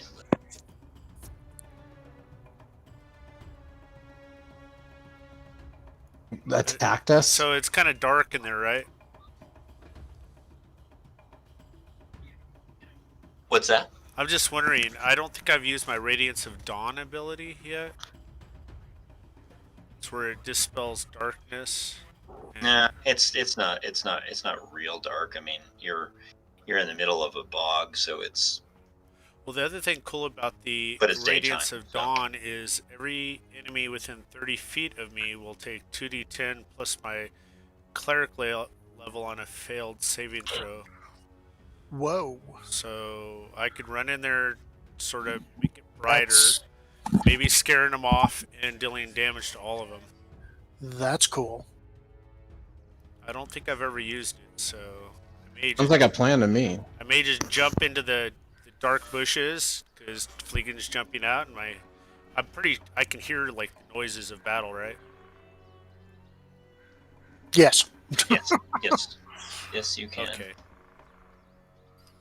Being that our party is pretty screwed up, and I forgot I had an amulet that heals, and I could use that earlier to heal people even more. I'm going to throw myself into danger and call upon Kismia to scare away and thwart our enemies instantly, calling on Radiance of Dawn to try to get us out of the situation faster. I don't really even know what I'm jumping into, so I'm really Okay. looking to Kismia to save me and my companions. Especially since Fleegan jumped out. Fleegan's like stalwart. I mean, shoot, he's been in some crazy stuff. And here he is jumping back out. So, Pam actually sent me a message while you were saying that. So the details are, you're trying to stay safe by jumping in there. No, I'm jumping in there, putting myself into danger and calling upon my god with my holy symbol to do Radiance of Dawn. It'll eliminate darkness, even magical, but it also does enemies or damage to all my enemies that fail a saving throw within 30 feet of me. And I jump on top of Gror. No, I don't know. I jump right in the vicinity of Gror. A dexterity saving throw. So I guess I'll put myself right there next to him. Is it a dexterity saving throw, or what kind of saving throw? is it? Let me check again. I believe, yes, it's Constitution saving throw. Yeah, that's good. That sounds Constitution good. saving throw. Cats have crap. All right, fail. Your DC is 14, right? Yes. Yeah, fail. They all failed. Woohoo! Okay. All right, so you jump E100 in there. Gives me a blesses you. How much damage? It does P100. 10 plus my cleric level, so that's 2. 2d10 plus 2. Roll it. I'm just gonna roll dice A lot of I didn't damage. program it. It's a once day ability. That is a sick amount of damage. Plus 2. Plus So- 2, so Yep. 12. So 12 12. points. Right. Well, it obliterates this one.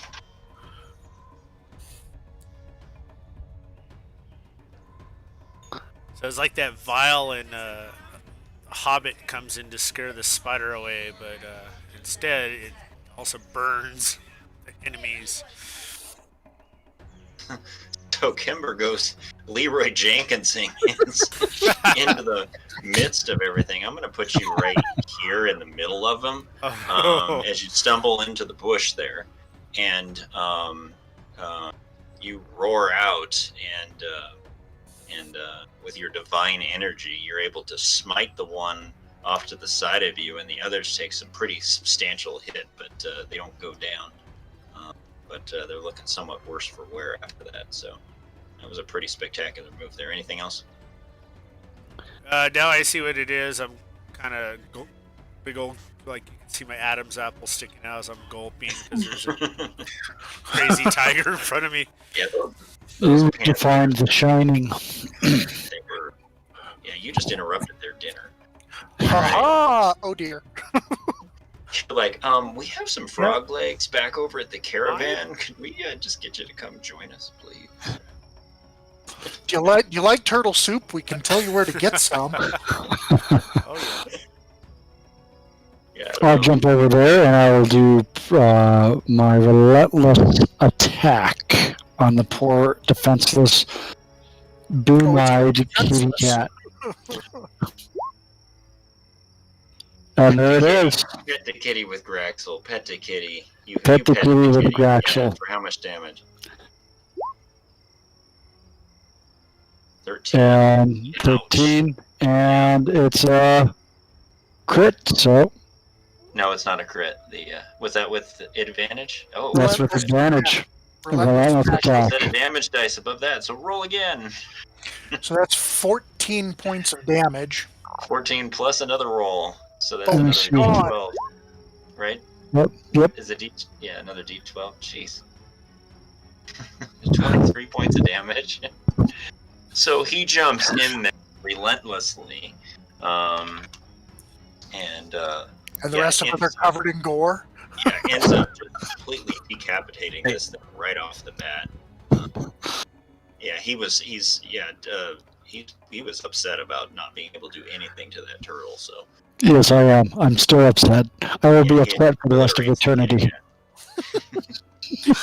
Eternity later. All right, Gror, it's finally your turn. Hopefully, there's still one left. I guess. I don't know. There is one left. I suppose I'll push forward over here next to little light bulb man, and I'll smack that cat in the head. Okay.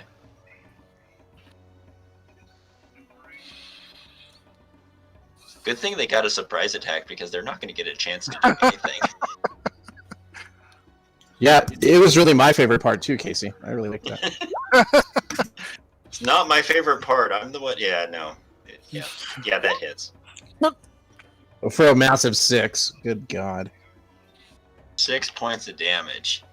Well, you feel you inadequate. bloodied it pretty badly, and it sees that its two companions have just gotten obliterated by these big scary creatures that came in and interrupted its dinner, and it realized that this is not where it wants to be. So it's going to turn and run. Do you three want to take an attack of opportunity, or do you want to let it go away? Yes, please. Jeez, You were now the I feel noble bad. Kenna, she reaches out and she's like, oh, no, slash Bad kitty. kitty. Bad kitty dies. And now, if you guys don't mind, a short rest would be really nice, and I would like to, while we're doing that, skin these things because they have a really cool pelt. Alright, who needs touch the amulet? I'll just spend hit dice for the short rest instead of burning your amulet. We'll use that later if we need it. Okay. Who has tanning trapper skills? For the I have survival.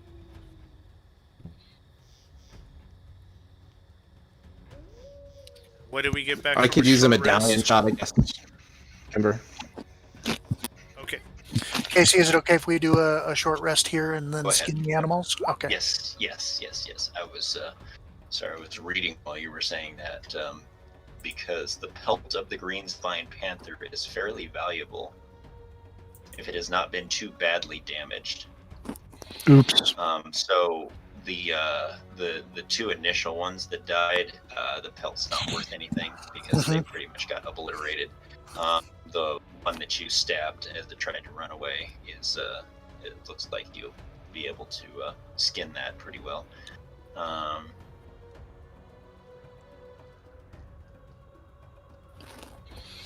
Give me a nature check, everybody, please.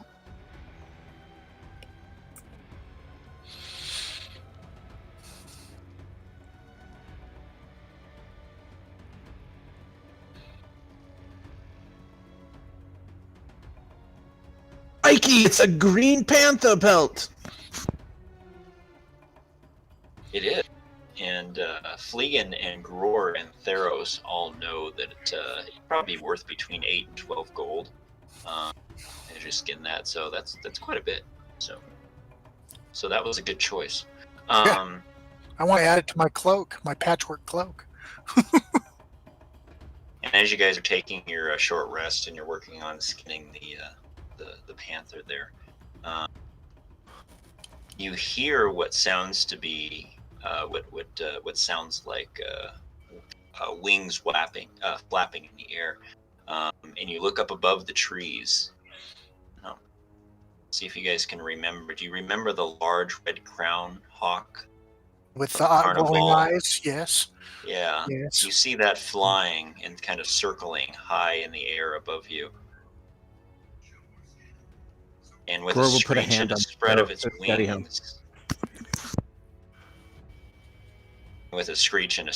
wings, it swoops down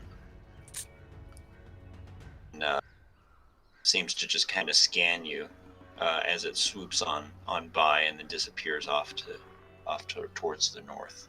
And what did you say, Gror? Theros' shoulder to steady him. I know this gets him kind of shaken up.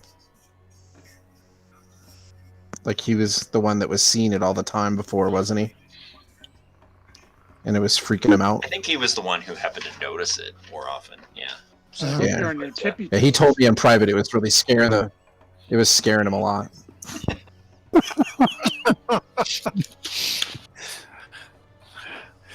Putting words in people's mouths. Yes, but the glowing red eyes would freak anybody else out, right? All right. So you guys took your rest. Did you guys do any? You spin any hit dice or anything like that? I did spend one hit die and rolled it, and that put me back at max. So. Okay. All right. I used one and I did not roll it.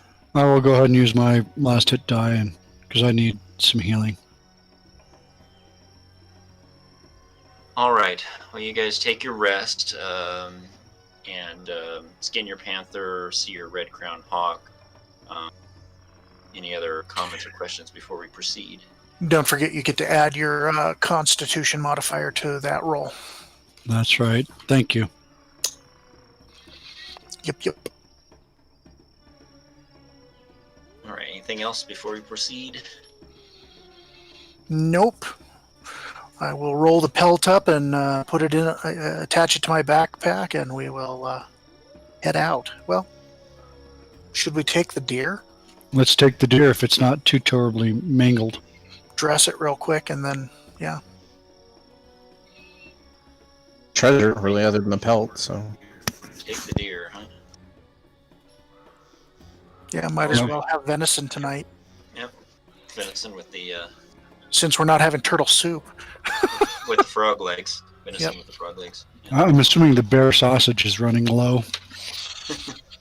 I think it's probably pretty well eaten by now, yes. Yeah. So we sold a lot of it at the carnival. So as you guys continue a ways towards the south, you kind of start to hear the sounds of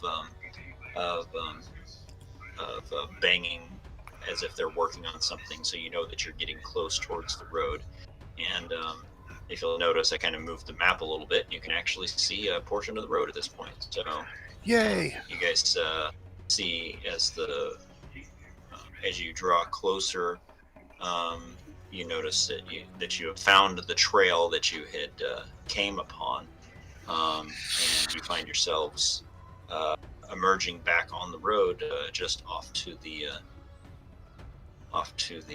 west of where you guys headed into the trees, and you see the caravan there.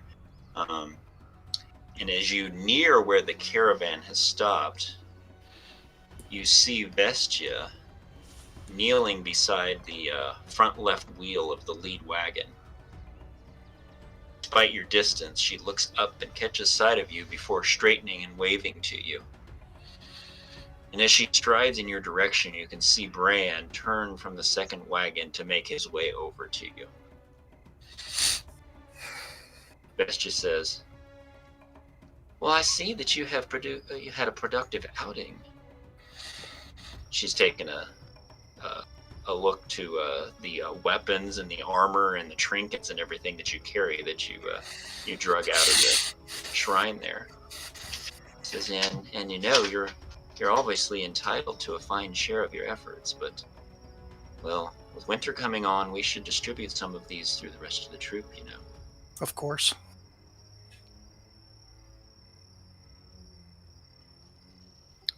We should probably show Bran the special item that we found.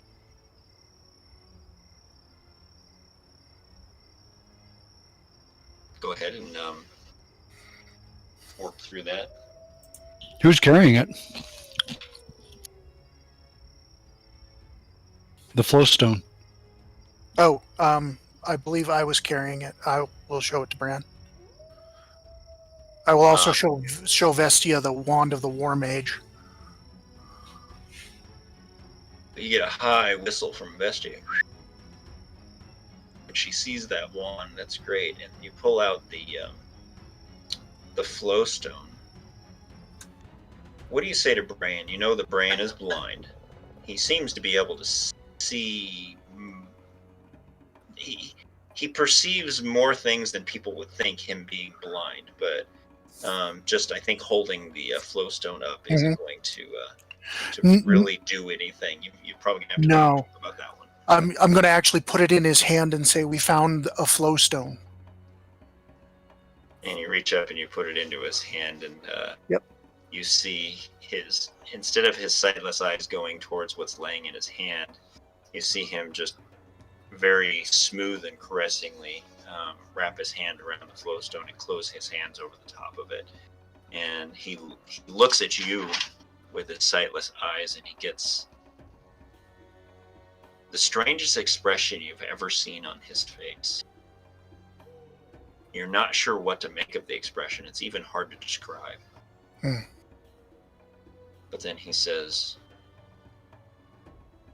"This, my friends, interesting day.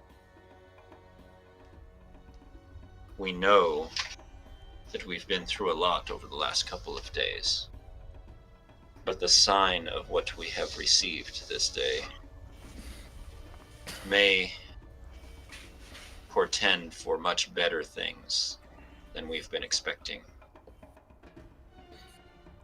Just the fact that you have found such a rare and wondrous item that can be quite useful, if anything, just to feed the troop for many weeks, beyond comprehension.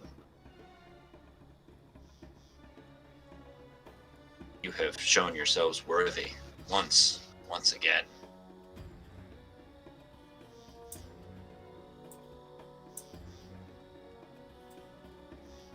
Just stops talking, and he kind of stands there almost contemplating.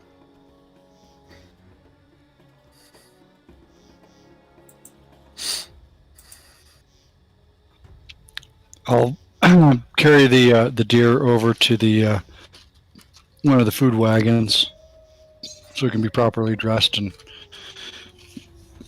butchered. Okay. Yes, you do that. You guys smell the cooking fires from the frog legs that gumbo that they're making, and it smells wonderful. And Sunacy sees the deer carcass that you bring over, and she's quite excited about that. But she says to take it over to Dresden so that he can go ahead and get it prepped and cleaned and butchered, so that they can get it packed up to be able to use. And they say, we've made quite a bit of gumbo for this evening for everybody, so we'll definitely be able to use this and save it with the storm that seems to be coming on. You actually start to see flurries descending in the sky, and so you know that the storm is coming. He said, with the storm coming, we're going to need to hunker down here, and this could definitely help us without anyone having to go out into whatever snow falls from this storm to do any hunting while we kind of button down for to wait this out. It'll be good for us to have. So thank you. Done well again. Done well. Again, the snow flurries begin to fall,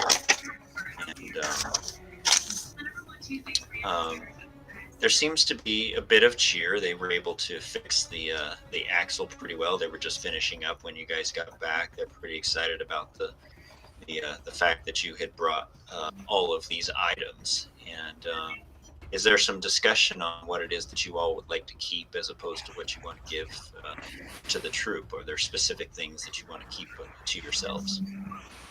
I would definitely like the Wand of the War Mage. That's the one thing out of all of it that I'm really excited about. Vestia, let's go ahead and we'll talk this out a little bit with Vestia. Mm-hmm. Go ahead and tell me what you say to her in your pleading your desire for this special item. While the Flowstone is magnificent, and I would love to claim that, this is going to help me on a day-to-day basis to keep the troops safe. I want this more than anything else we found. If I can't have it, or if you would like to have it instead, I will concede to your desire for it, as I know it would also help you protect the troop. Vestia smiles. She says, "Dear Kenna, you've been a student. You've been a wonderful student. And through all that's happened over the last couple of days, with you becoming Von Duren, it is your prerogative to make decisions on what is best to provide safety for this troop. So far be it from me to argue with you in this case. But I think you are right. It makes much sense that this is an item that could be quite useful for you. And I think if you so desire to have it, then you will have no argument from me. What say you, Brian?" And Brian still seems to be just somewhat contemplative of the stone that he holds in his hand. And he looks back over at Vestia with his sightless eyes, and he nods his head in the way that he often does in agreement. And everybody knows that has spent time with him that when he supports something, that his affirmative answer. So the Wand of the War Mage is yours, Kenna. Congratulations. Sweet. I'll even give up the Jester's Cap, because that's something else I kind of wanted too. But all right. Excuse me, sorry to interrupt, but there's this really nice cloak we found. It kind of helps you be invisible, and Kenna's always running off by herself and stuff. I really, really think she should use this one. is The that the tag Cloak says of something Hiding? about Cloak of Hiding. Yeah.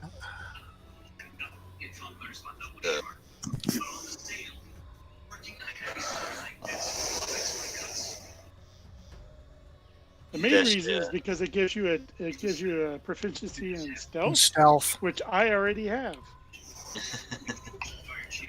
Yeah. So it really does you no good then? The only benefit is it gives everybody who's trying to find me disadvantage On their perception tests. on Oh, the okay. perception test. That's actually a pretty good benefit right there. Yeah. It's a really So- good benefit. Although I Um, think Fleegan should take the armor that we found, because that is totally him. I totally have And no gnome size. So The, yes, I definitely think armor. Yeah, the cloak they're quite impressed with, and they're so you're asking if you can keep the cloak. No, I'm making a Fleegan's suggestion asking that if I keep the cloak. if Kenna can keep it. If Kenna can keep the cloak. Vestian says,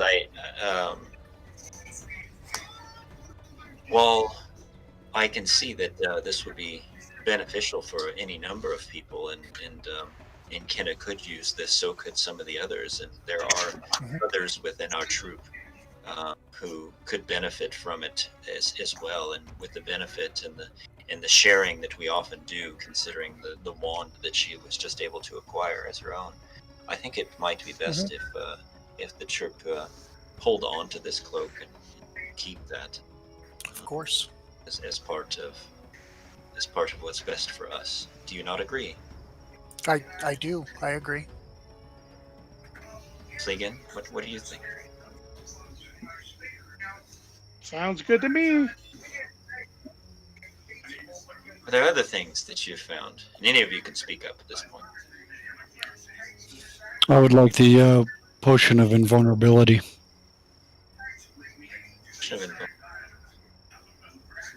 She sees on your chest there a bruise forming, and she kind of looks over at that and she says, I think maybe that's worth whatever it is that you endured to get that mark. Yeah. Why don't you go ahead and keep that? I would agree with that. So it's yours. All right. What else? So, we found this really fancy-looking armor, and I'm kind of tired of running around getting stabbed, eaten, and other various things that are unpleasant. Gives you this big smile. I'd love to keep that, and as much as this Serric iron rapier just looks like a really big dagger, I'm not really... And you guys saw me in action. That thing is really good. I really like this dagger as well. Can I keep both? So just dagger. The dagger and the armor, or the dagger, the armor, and the rapier? Rapier. The dagger and the armor. The dagger and the armor. I mean, I would rock with the rapier, but I don't want to be selfish. I think you need the rapier, man. You were doing some serious damage with that thing. Yeah, that thing You almost killed a turtle with it.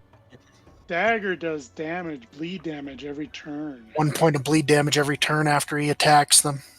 Yeah, but Plus the rapier just kills him. Yeah.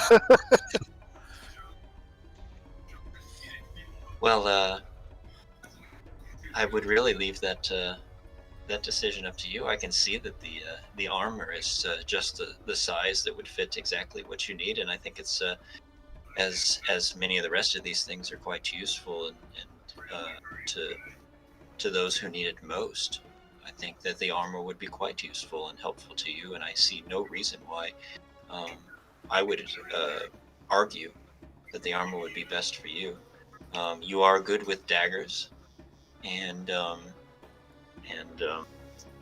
we've known that for quite some time. But it sounds from your companions here, it sounds as if you've found that you're quite proficient with the rapier as well. So I guess I would have to leave it up to you.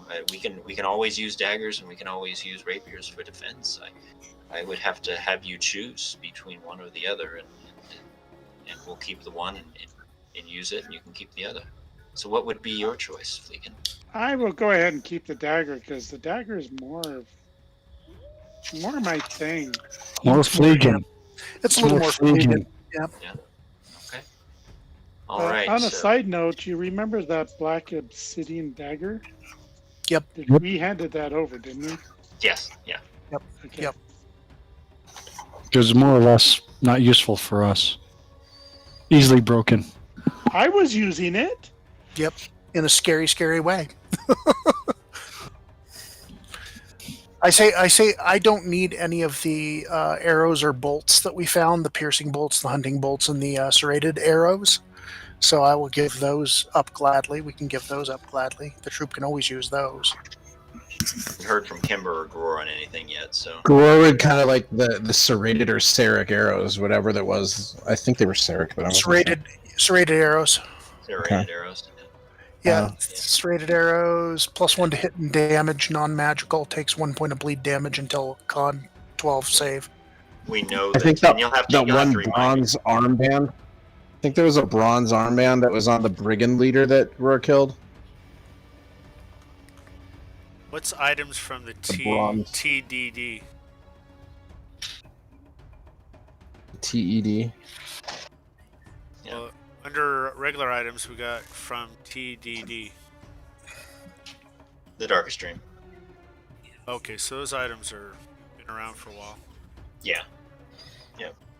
Yeah, so those are things that you guys held on to. So the serrated daggers or the arrows there or whatever. Vestian knows that you are, and Bran definitely. I think Bran would speak up about that one. He has helped train you and knows that you're He's a good shot. What's that? sorry, misheard who you said, and I was like, wait. Bran. Yeah, Bran knows that that not Theros.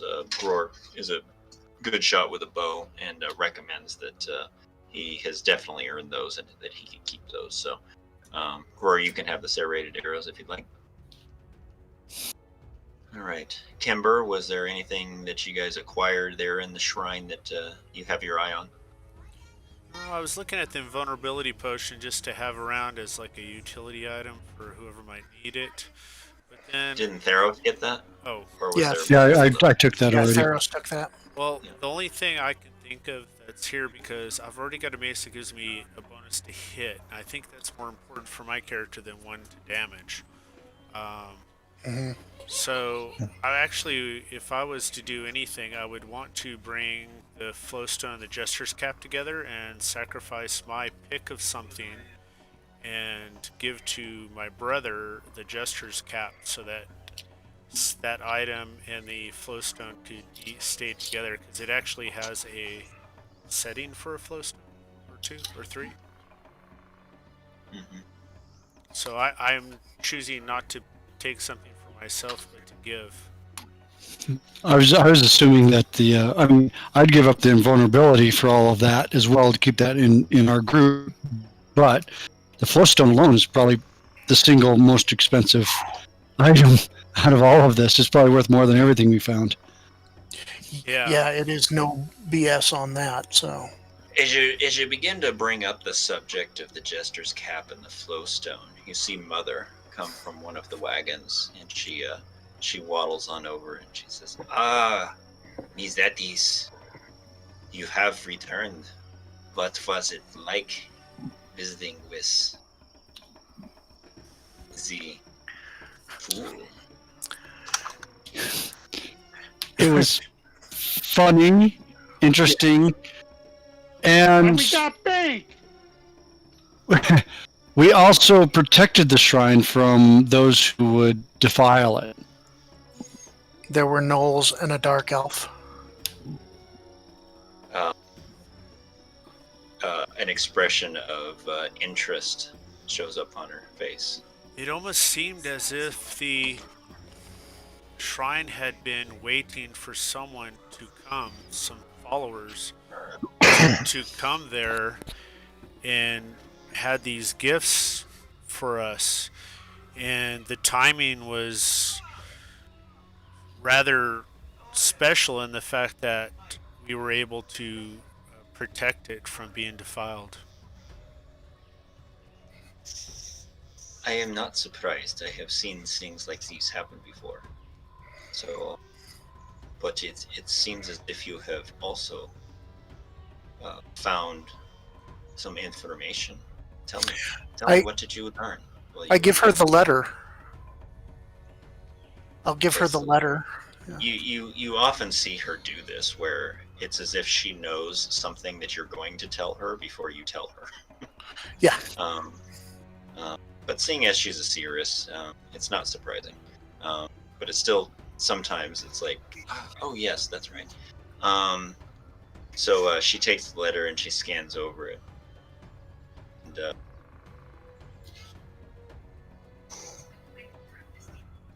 give me a perception check, Kenna. Okay.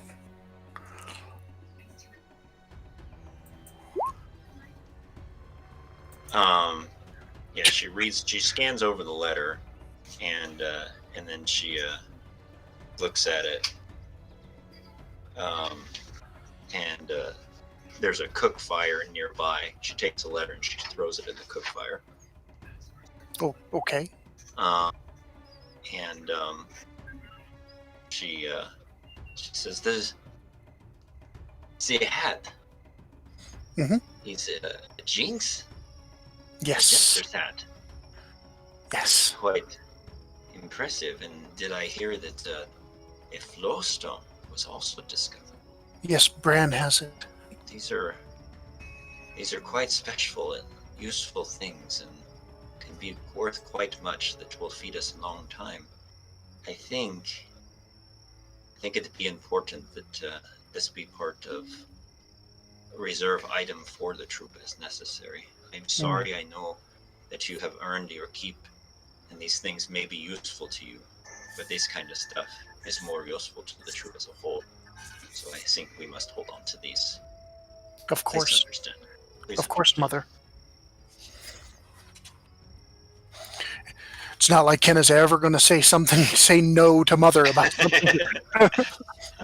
Oh, No, I don't think probably any of us not, will. unless you feel like you want to, but probably not in that case. But she already knows I'm going to say no in that case. So All right. So, anything else that you guys want to? Any other items or anything that you're eyeing? just the healing potions. We seem to need a lot of those. Yeah. We actually haven't used any of them, but we've. Well, how many healing potions total do you have? Well, we have the greater healing potion that we found there, and we have 4 other healing potions, I believe. Double checking my list. I've been keeping track of those. Yeah, 1 greater healing potion, 1 vitality potion. What is Gror doing with his dagger? Just checking if it matched the +1 dagger in my backpack, and it doesn't for some reason. Oh. Figured out it's not as good as the other dagger I have, apparently.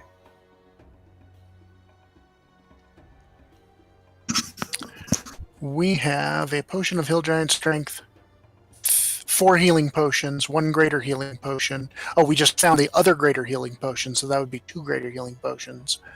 An invulnerability potion, a vitality potion, and that is it for potions, except didn't we have a Hill Giant Strength? I thought you said that. I think we did Yep. from the hillbillies, in fact. I think. Yep, Hill Giant Strength. Yeah, I already said that one. Yep. All right, so you guys are keeping the invulnerability potion, and Did we ever dispense with the stuff from the Shiners? no, really hadn't. So had there's the also the opportunity. heavy double crossbow. Yep. We talked. I Cirrus, think maybe we hammer. did talk about I that. thought it was Yeah, just- we did do that because I took the crossbow. I remember that. That's right. Mhm. I remember talking about that. So, yeah, Gror has it. So we must have. So 4 regular healing potions and 2 greater healing potions. I would say that they would let you keep 1 greater healing potion and 2 regular healing potions. Okay, I will mark Basically those half of- down. Half of what you found there. So you have We 2 also regular have- healing potions. That's pretty generous. We also have a antitoxin. Antitoxin, yeah. Actually, that one would probably be better for the troop because Yeah. Now they'll hold on to that. They'll take the greater or the hill giant strength, whatever potion, but you guys keep the invulnerability potion there. cool. There was also that platinum locket. What was Yes. that had gender inscribed in it. I remember that. Where Special item number 27. And then there was the holy symbol. and the Dark Tide Lantern. I'll ask Your Mother Eternal about. Blessings. I'm going to ask Mother about the name that in the locket, Gender, whatever it is, gender. Didn't we find a robe of protection in that Jinx stuff too? Yes, we Did did. anybody take that at least? We found 2 robes of protection actually, and no. And there was also the bard item, the guitar thing. The loot. Yeah. Opheron. Yeah, the loot. I'm just Didn't going the robe of protection help? Anna too. Plus, it's +1 to AC and saving throws while you're wearing it. But can you wear it over normal armor? It's not a cloak, it's a robe. Yeah, no, a robe would be something for like, you know, a caster no armor. essentially Yeah. as their armor. You know? Yep. Does she wear armor? But I've already got the that gives me a +2 save versus cold attacks and cold weather. Kenna's got her own protection stuff, so that wouldn't Yep. that wouldn't actually do anything for her. Nope. Okay. Not so that yeah, helps. that stuff would probably go to the troop then. What about a cloak of halfling hair? I mean, that was pretty special. Yuck. Disgusting. Yeah, actually, Mother grabs that and throws it in the fire too. I don't think we brought that back, honestly. we brought everything No. back in that handy haversack, right? Yes. Which is the basically a It's like a bag of holding. bag It's of holding. Yeah. They'll let you guys keep that. Cool. A normal bag of +1 of holding, right? Of course. Right. Yeah, no, you guys can hold on to that. That locket, she is I have- unfamiliar with Okay. that name Okay. Jindir. It's a pretty little locket, and they say, you know, it could bring us some money, so it'd be good if we Sure. held on to that. Of course. And sold it once we got to Prondadol. Guys, I've got the haversack listed on my character sheet. If anyone else would rather take it, that's fine. The haversack allows you to carry a lot of stuff without. Oh, I just accidentally deleted it. It allows you to carry a bunch of stuff without as much encumbrance is all it does. What So, about the clear fluid? The clear fluid that was in a flask with a snake on it that we got from the hillbillies. we need to identify that. We did not. So Yeah, which item was that again? I just wrote clear fluid with snake on flask. Yeah. And we also got the universal solvent too. Yep. A vial of green acid. It's antitoxin is the one with the That's right. snake. Antitoxin Yeah. is the one with The antitoxin. Yep, it's the I one. can't remember what it was. It's a special item 13. Okay, I found it. Yeah. There is also just a regular strength potion, special item number 12.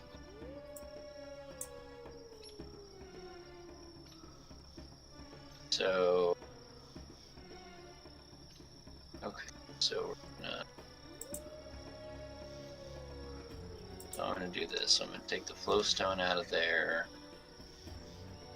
The spiked mace you guys were giving up, right? Yep. Yep. There's the piercing bolts. Three? I think it's the piercing bolts you wanted, right? Well, there were serrated arrows. Serrated arrows and piercing or bolts. piercing bolts. You know, the bolts bolts are for crossbow. Yeah. The piercing bolts from back when we got the double crossbow, though? Or were they from the No. brigands? No. They're +1 hit, +2 damage. Yeah, Yeah. those were actually in the. Those are pretty stout. How many of those are there, though? Trying to find Which how ones? many- the piercing bolts. Piercing bolts. I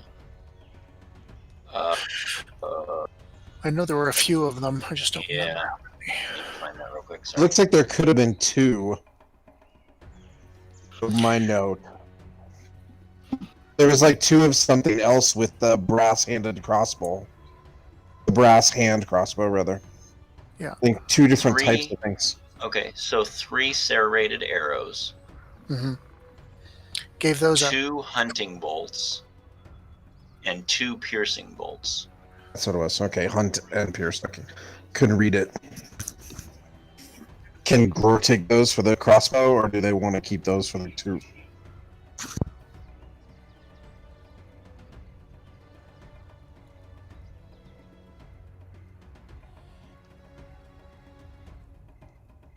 So ask that question again. I was reading something. Sorry. Could Gror take those for the double crossbow? Do we want to give those to the troop? You could take the bolts for the crossbow. Okay. Hunting bolts are good too. Piercing bolts are really nice, but hunting bolts are rather brutal since So do you it want take- the arrows or the bolts? Because they'll keep the arrows. I think he has a crossbow, so arrows don't do him any good. Well, no, I have both, and I mean, I'm Oh, more yeah, of both. a- Okay. I haven't completely like thrown away the bow I have with the 2 other, Mm-hmm. the 3 Yeah. 2 plus 1 arrow. Choose between the bolts or the arrows. You want the bolts or the arrows? It'd be better to take the bolts because I've already got a couple magic arrows, and that way I've got something I could use them both with if we ever have to use them. Okay. Fleegan was the dagger, the serrated dagger, which you kept. Yes, sir. The leather armor of blunt resistance is 40. what you kept. Yep, he got 39 and 40. The cloak of hiding is no. Okay. Robe of protection. The strange stones you guys kept. The jester's cap. The troop is gonna take. Mm-hmm. Sorry, I'm just taking them out of your inventory so we don't get confused. Oh, The Resonant Storm yeah, Orifon. yeah, there's no bard in your party, but that Right. Grayson will happily take that. Oh, I'm sure. Sure. I'm sure he will, and we'll be more than happy to let him have it. Is it too late to retrain as a bard? Well, if Yeah, next time we multi-class. level I up, guess you you could multi-class in a bard multi-class. if you want to. Yeah, Uh, you could try it. You guys want to keep the vial of green acid? Let you. I don't have a use for it, so unless somebody Yeah, else wants that it. doesn't sound like the safe thing to carry around I don't like acid. in your front pocket or anything. Vitality. Not as much as we potion. fumble, but it's not. And then we have Vitality potion. Probably need the vitality potion to go with the other potions in case somebody gets hit with some sort of curse or As spell or protectors, you whatever. guys Or are- you eaten guys are by a allowed to turtle. carry that. Yeah. Or eaten by a turtle. hmm Well, we shouldn't get eaten by a turtle. It's really easy to fight turtles and not get hurt. Not apparently. You just have to Unless- stand on the shelf. unless they're giant boulder turtles. The holy symbol of Ulfans. I'm proud to Yeah. say that at least I dished out as much damage as I took.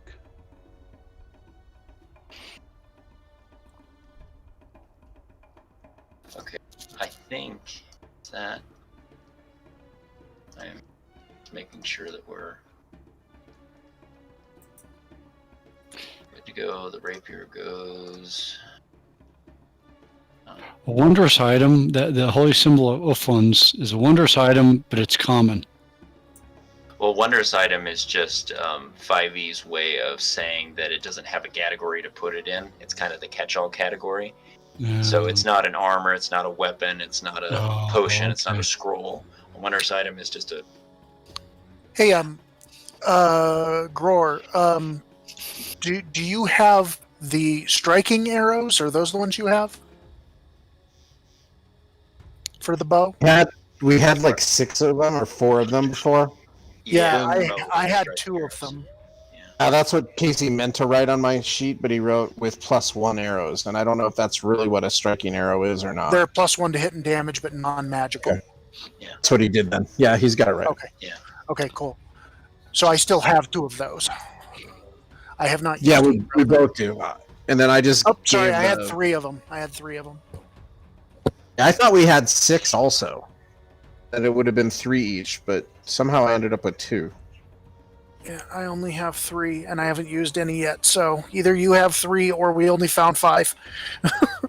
It was an So, even number, I remember. Special item number 6, was we 3 gave up, each. right? The black mask.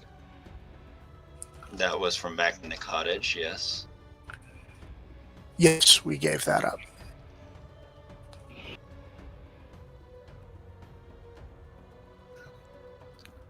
All right. So, as you guys finish your Get rid of discussion, number 4 too, if you would. Sorry. anything else? Not that I see. We had the strength potion as well as the hill giant strength potion. Did they want the strength potion for the troop as well?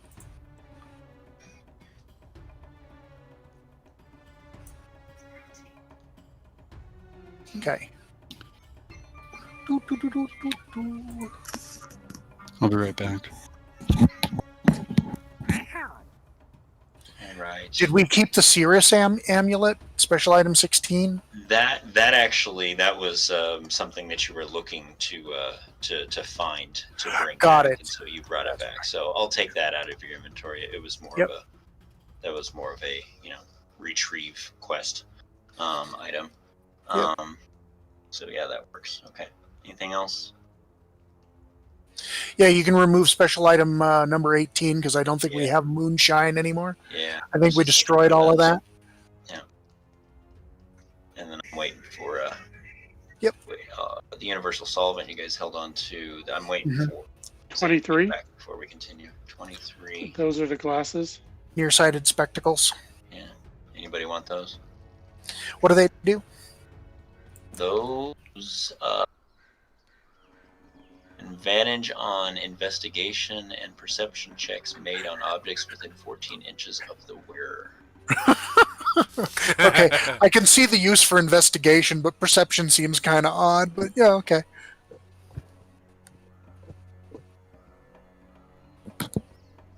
I'll pass because Mother could probably use while both. wearing disadvantage on all attacks. No. Yeah, could they be used for like looking for traps and stuff? I don't think so. Maybe perception, but I think 14 we'll pass. inches away or less. Yeah, Yeah, but do you want to get that close to a trap? Is the question. You spot I'd prefer not to myself. does. But You spot the viper under the rock. What do you do? It's only 14 inches away. whoops. Anything else in here? Nope. No. Okay. All right. Well, as you're sitting around eating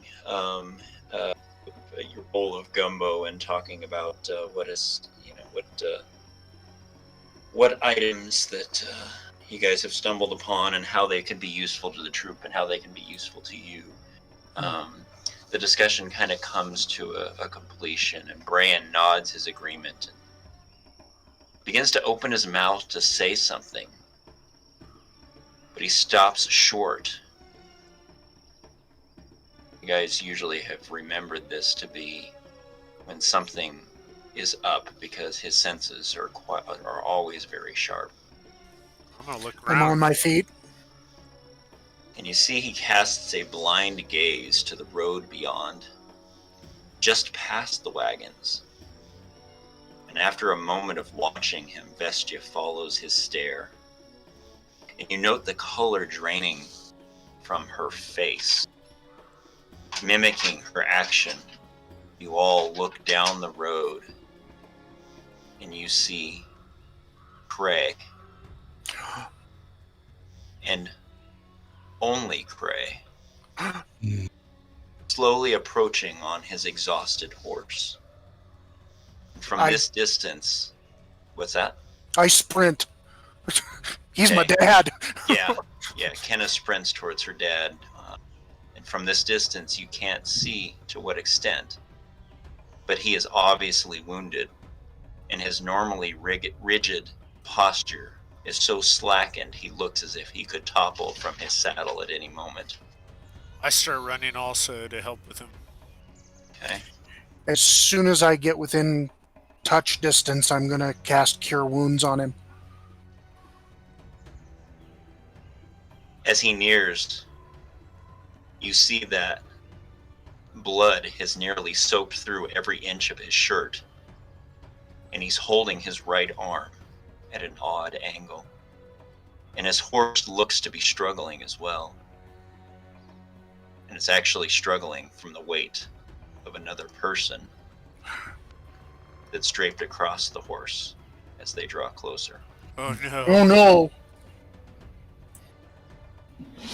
You can now catch a glimpse of a blood-slicked green skin of the person draped over the horse at his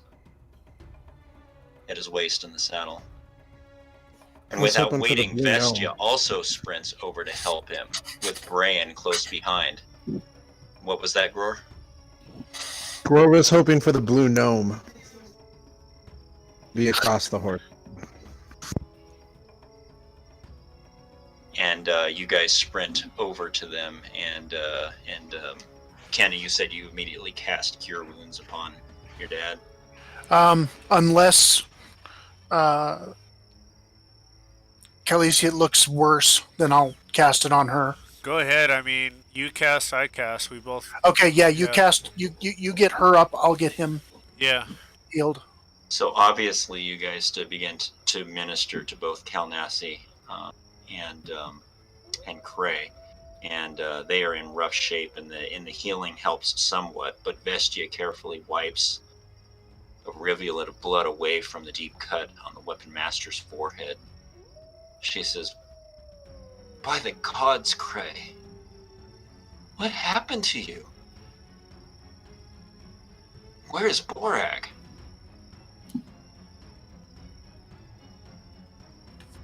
Do anything before he answers.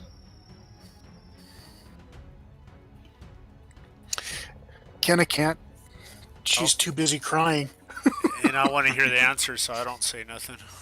Fleekin's going to go down go. past them and look down the road and be prepared for anybody following them.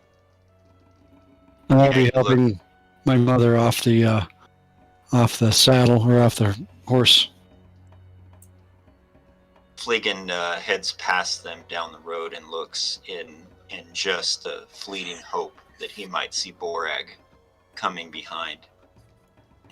Sees nothing but empty road, much to his failing distress. And the shock that assails Theros as he sees his bloodied mother hanging unconscious over the horse in the saddle, as he pulls her down and helps gently lay her to the ground while the others minister to her. You feel nothing. I mean, you don't feel the pain that you've felt throughout the rest of this day from the wound that you've taken. All you feel inside is a deep fear of what could have happened, because you know that Cray and Borag and Kalnassi are some of the best, if not the best, most hardened fighters that you've ever seen. It must have been something horrible that could have happened that could have done this amount of damage to them. Damn turtle. Ringing in your We ears, should have finished the turtle. Jeez. This is all on you guys. This is ringing what in your ears you know, is. Go ahead. cowardice causes. And Does it ringing look in like a your- turtle, Molly?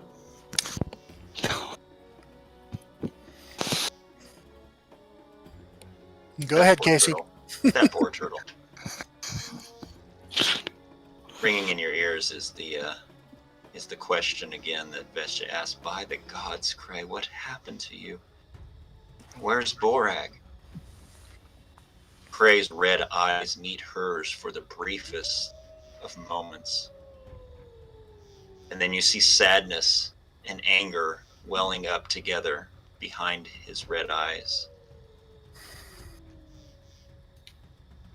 He says, he is lost.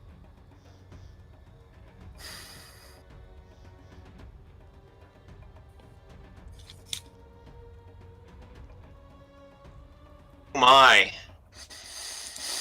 Season 2 has ended. We will begin Season 3 next time. Oh my. Wow. No. That's a bit of a cliffhanger. And so ends The Foulest of Spirits, Chapter 2 of the Red Star Rising campaign. And we hope that you will join us for Chapter 3, known as The Coldest of Blood. And we are very happy for all that have joined us as we've taken this travel, taken this adventure Yes. to this point. And we are excited to see what comes within Chapter 3, The Coldest of Blood. So, but yes, cliffhanger, of course, because why not? Well, the last one ended on one, so I'm not expecting anything else. That's what you do. That's Pretty how you much end the apropos. seasons. I just didn't realize we were that close to the end because, the last one took a little longer, so. Last season. Actually, no. Chapter 1 was shorter than Chapter 2. Oh, really? But Chapter 1 was 9 sessions. Chapter Oh, 2 that's right. was 14 sessions. Hmm. So We spent quite a long time getting I think the hogs. Yeah, well, yeah. It was like 2-3 sessions. Hogs and hillbillies, yeah. actually, and I think Chapter 3 is going to be even longer. So, Cool. but yeah, no. This has been a interesting chapter. I for one, as a GM, absolutely love the story, and I'm excited to see how you guys take it moving forward. So the reason I didn't spend any time at the beginning of the adventure doing anything special is I wanted to ask you here at the end of the adventure if there was anything that stood out to you as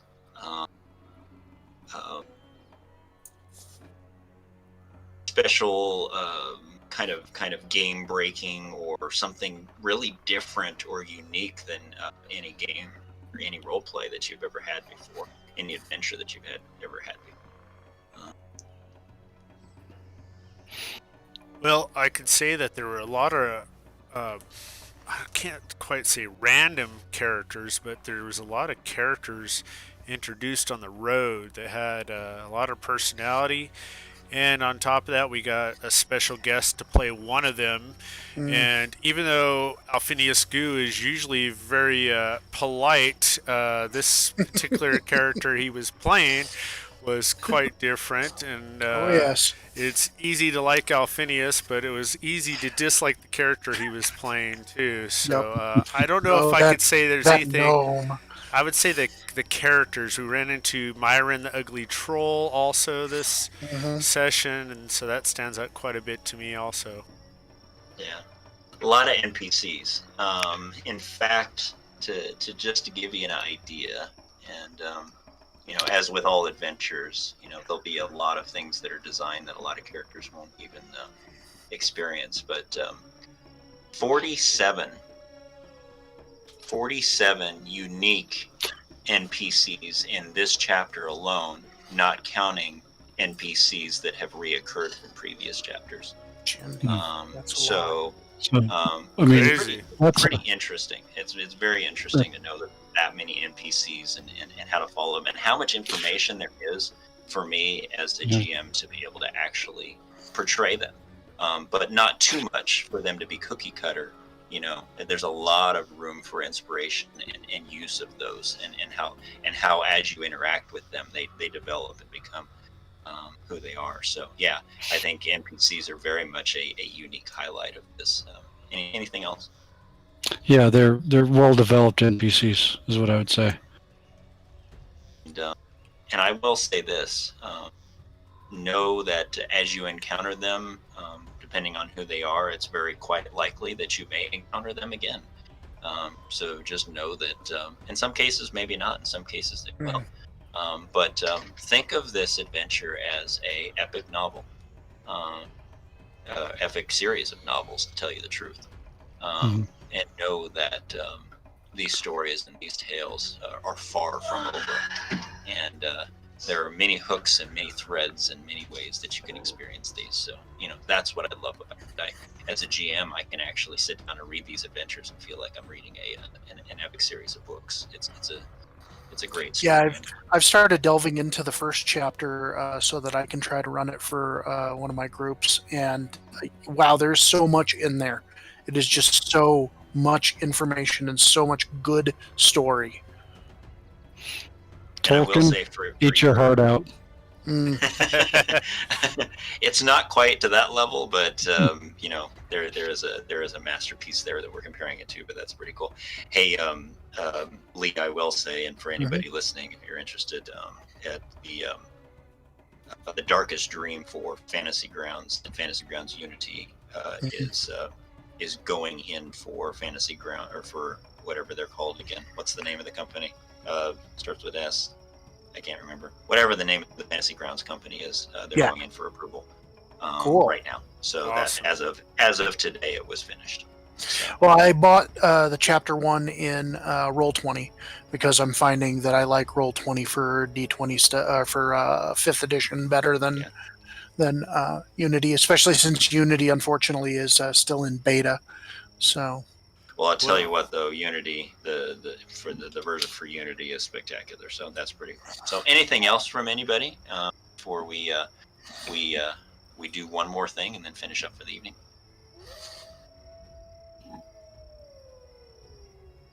Finished our first session in 2021. I liked how. Well, I guess one other thing I liked is we finally ran. I mean, we're OP'd, and we've had some hard combats, but we finally ran across something that kicked our butts. Yeah, that turtle's pretty rough. Hey, I've been on death's door 2 or 3 times already. Okay. Well, that's because you and we expect left that from you. the rest of the group.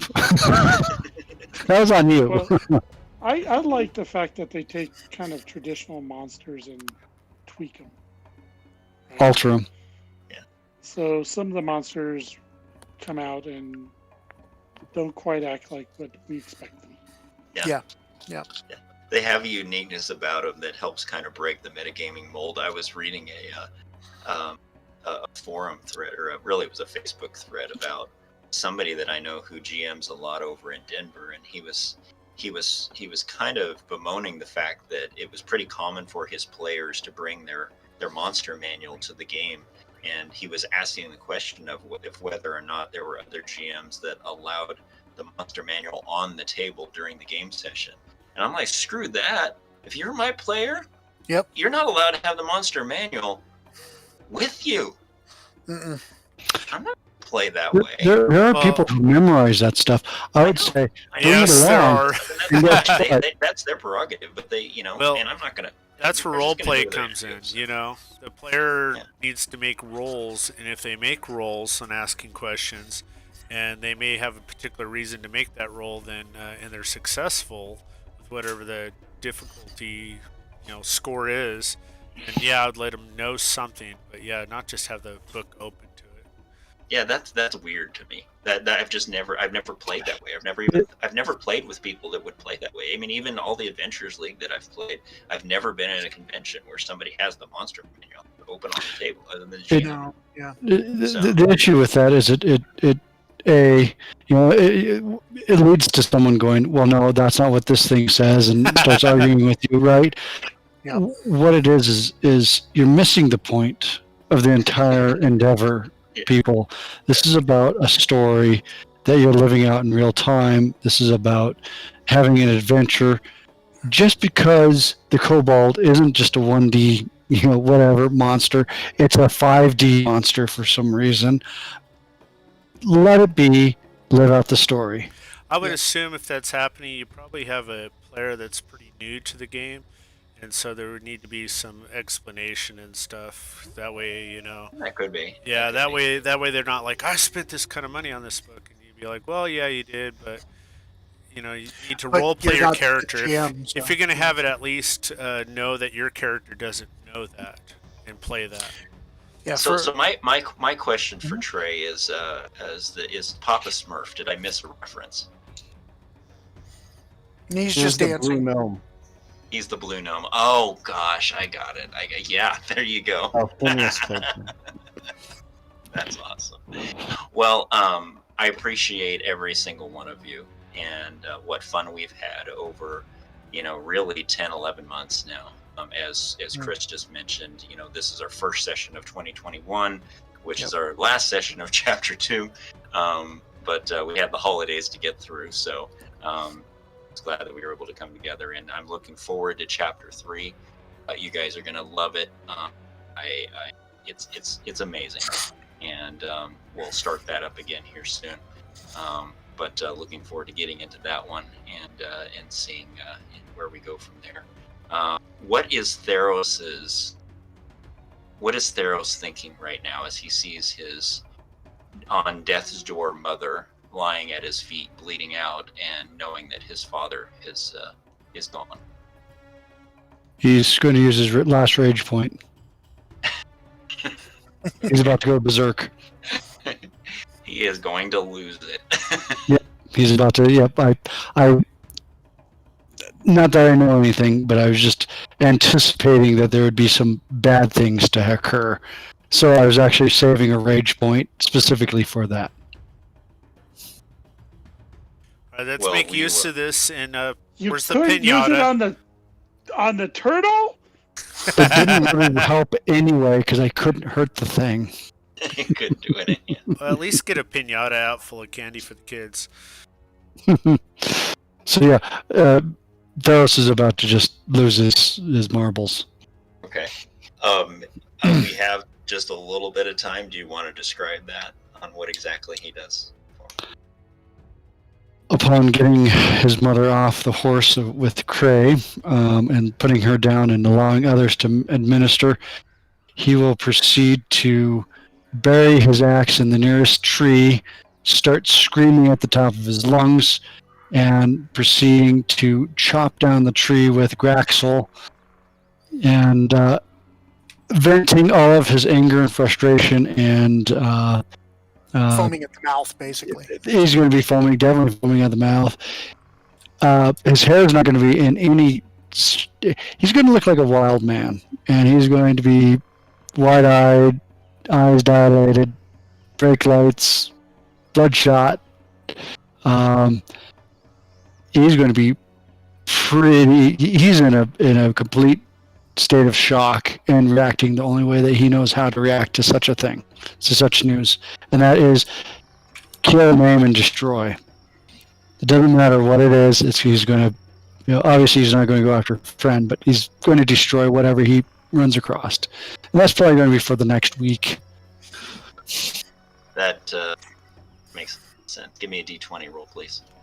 Oh. While he's doing that, Trey, I'm coming to you next, so think about what your reaction to this situation is. Or go ahead and let me know. Yeah. Sorry, I just topped out of roll 20. When you're ready, I'm fine. Yeah, go ahead, Trey, and if you're ready... We're trying to think ahead about what was meant when he said... or when Cray said that he's lost, like maybe he's hoping that he was captured and it's something that they can go and rescue him from, as opposed to like fallen. Does he ask that question, or he's just wondering? He will ask that question given the chance. I don't know if Cray's really up to a question yet at that point. So Cray will respond to that question when we start again. Sure, but not tonight. Very appropriate. Theros, unfortunately, no Gooey reward, but not a bad roll. Not a bad roll. So go ahead and give me a d20 roll there, Gror. And while he's doing that, Fleegan, I'm coming to you next.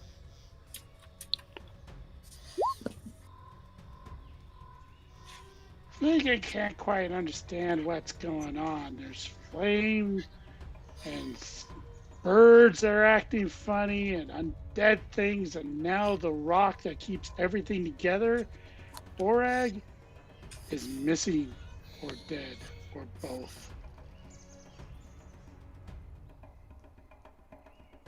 Missing and dead. That's the How does worst. that make Fleegan feel? Confused, Remember, this is for worried. posterity, so be honest. I am being honest. He's in shock. That I'm sure he is. Give me a d20 He roll, is. please. His world is coming apart. Things that he's grown up with.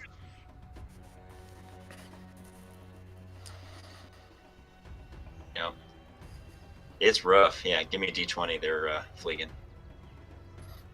Ken, I'm coming to you next.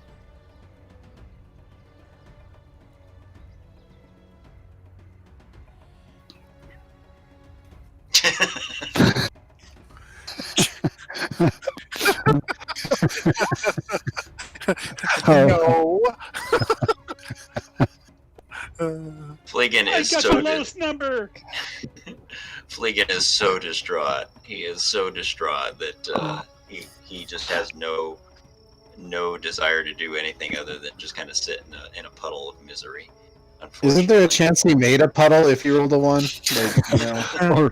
or do he lose a GUI reward? If you Had a have a GUI GUI reward, you lost it.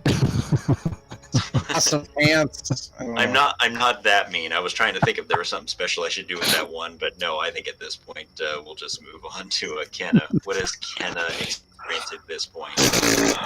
Kenna is going into panicked mother mode. She helicopters Cray while he is, she gets him food. She takes care of him. She makes sure his bed is comfortable. She's, checking his wounds, making sure he doesn't have a fever. But she's busying herself with anything she can related to her father so she doesn't have to think about Borak. Because that is a heartbreak for her, because he was like her second father. That is. Give me a d20 roll. Ooh. We're not doing so hot tonight, are we? No, I went back and I checked. I haven't rolled anything higher than an 11. Wow. So. All right, well, Kimber. Try what I did. Add 212 to what you're rolling. And... It's still 4 times better than mine. Kimber will help with everybody and get with Anton, see what he can do to help Anton out. Make sure someone's getting the gear off of that horse. It looks exhausted. We don't want to lose the horse. Seeing that Cray's getting plenty of attention, he'll focus on others. There's got to be a lot of emotions going on. So right now, you can see the water in his eyes, but he's not letting a tear drop at this moment. He goes around to all the kids. He lets them know that that we will find Borag and we will bring him back. Theros will not let this go. We will definitely venture out and bring him back. We will speak with Cray and find out what has happened once he feels better, and all this will pass.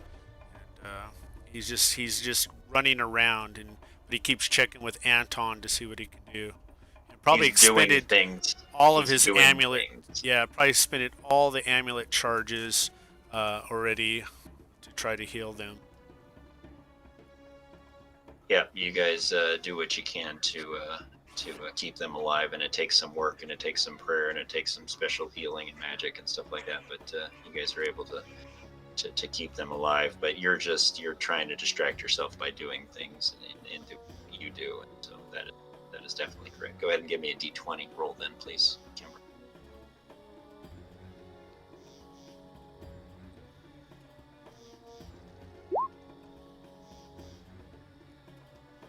No, unfortunately, that's not going to get you a GUI reward either, but you all have done well. Very, very well. I appreciate every single one of you. This is a wonderful group.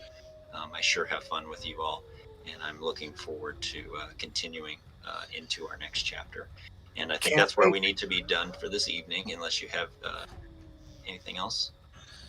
Nope, just looking forward to it. Can't wait. Yeah, no, I can't wait either. I'm looking forward to it as well. So We hope everybody that watches this, that your mind has been opened by wonder this evening, and that even though we end on a kind of a sad note, we end on a note of anticipation of what's to come. So, thank you. As we always say, may all of your adventures be sticky. Aha! Hey! Bye, everyone. Good night. Thank you and good night.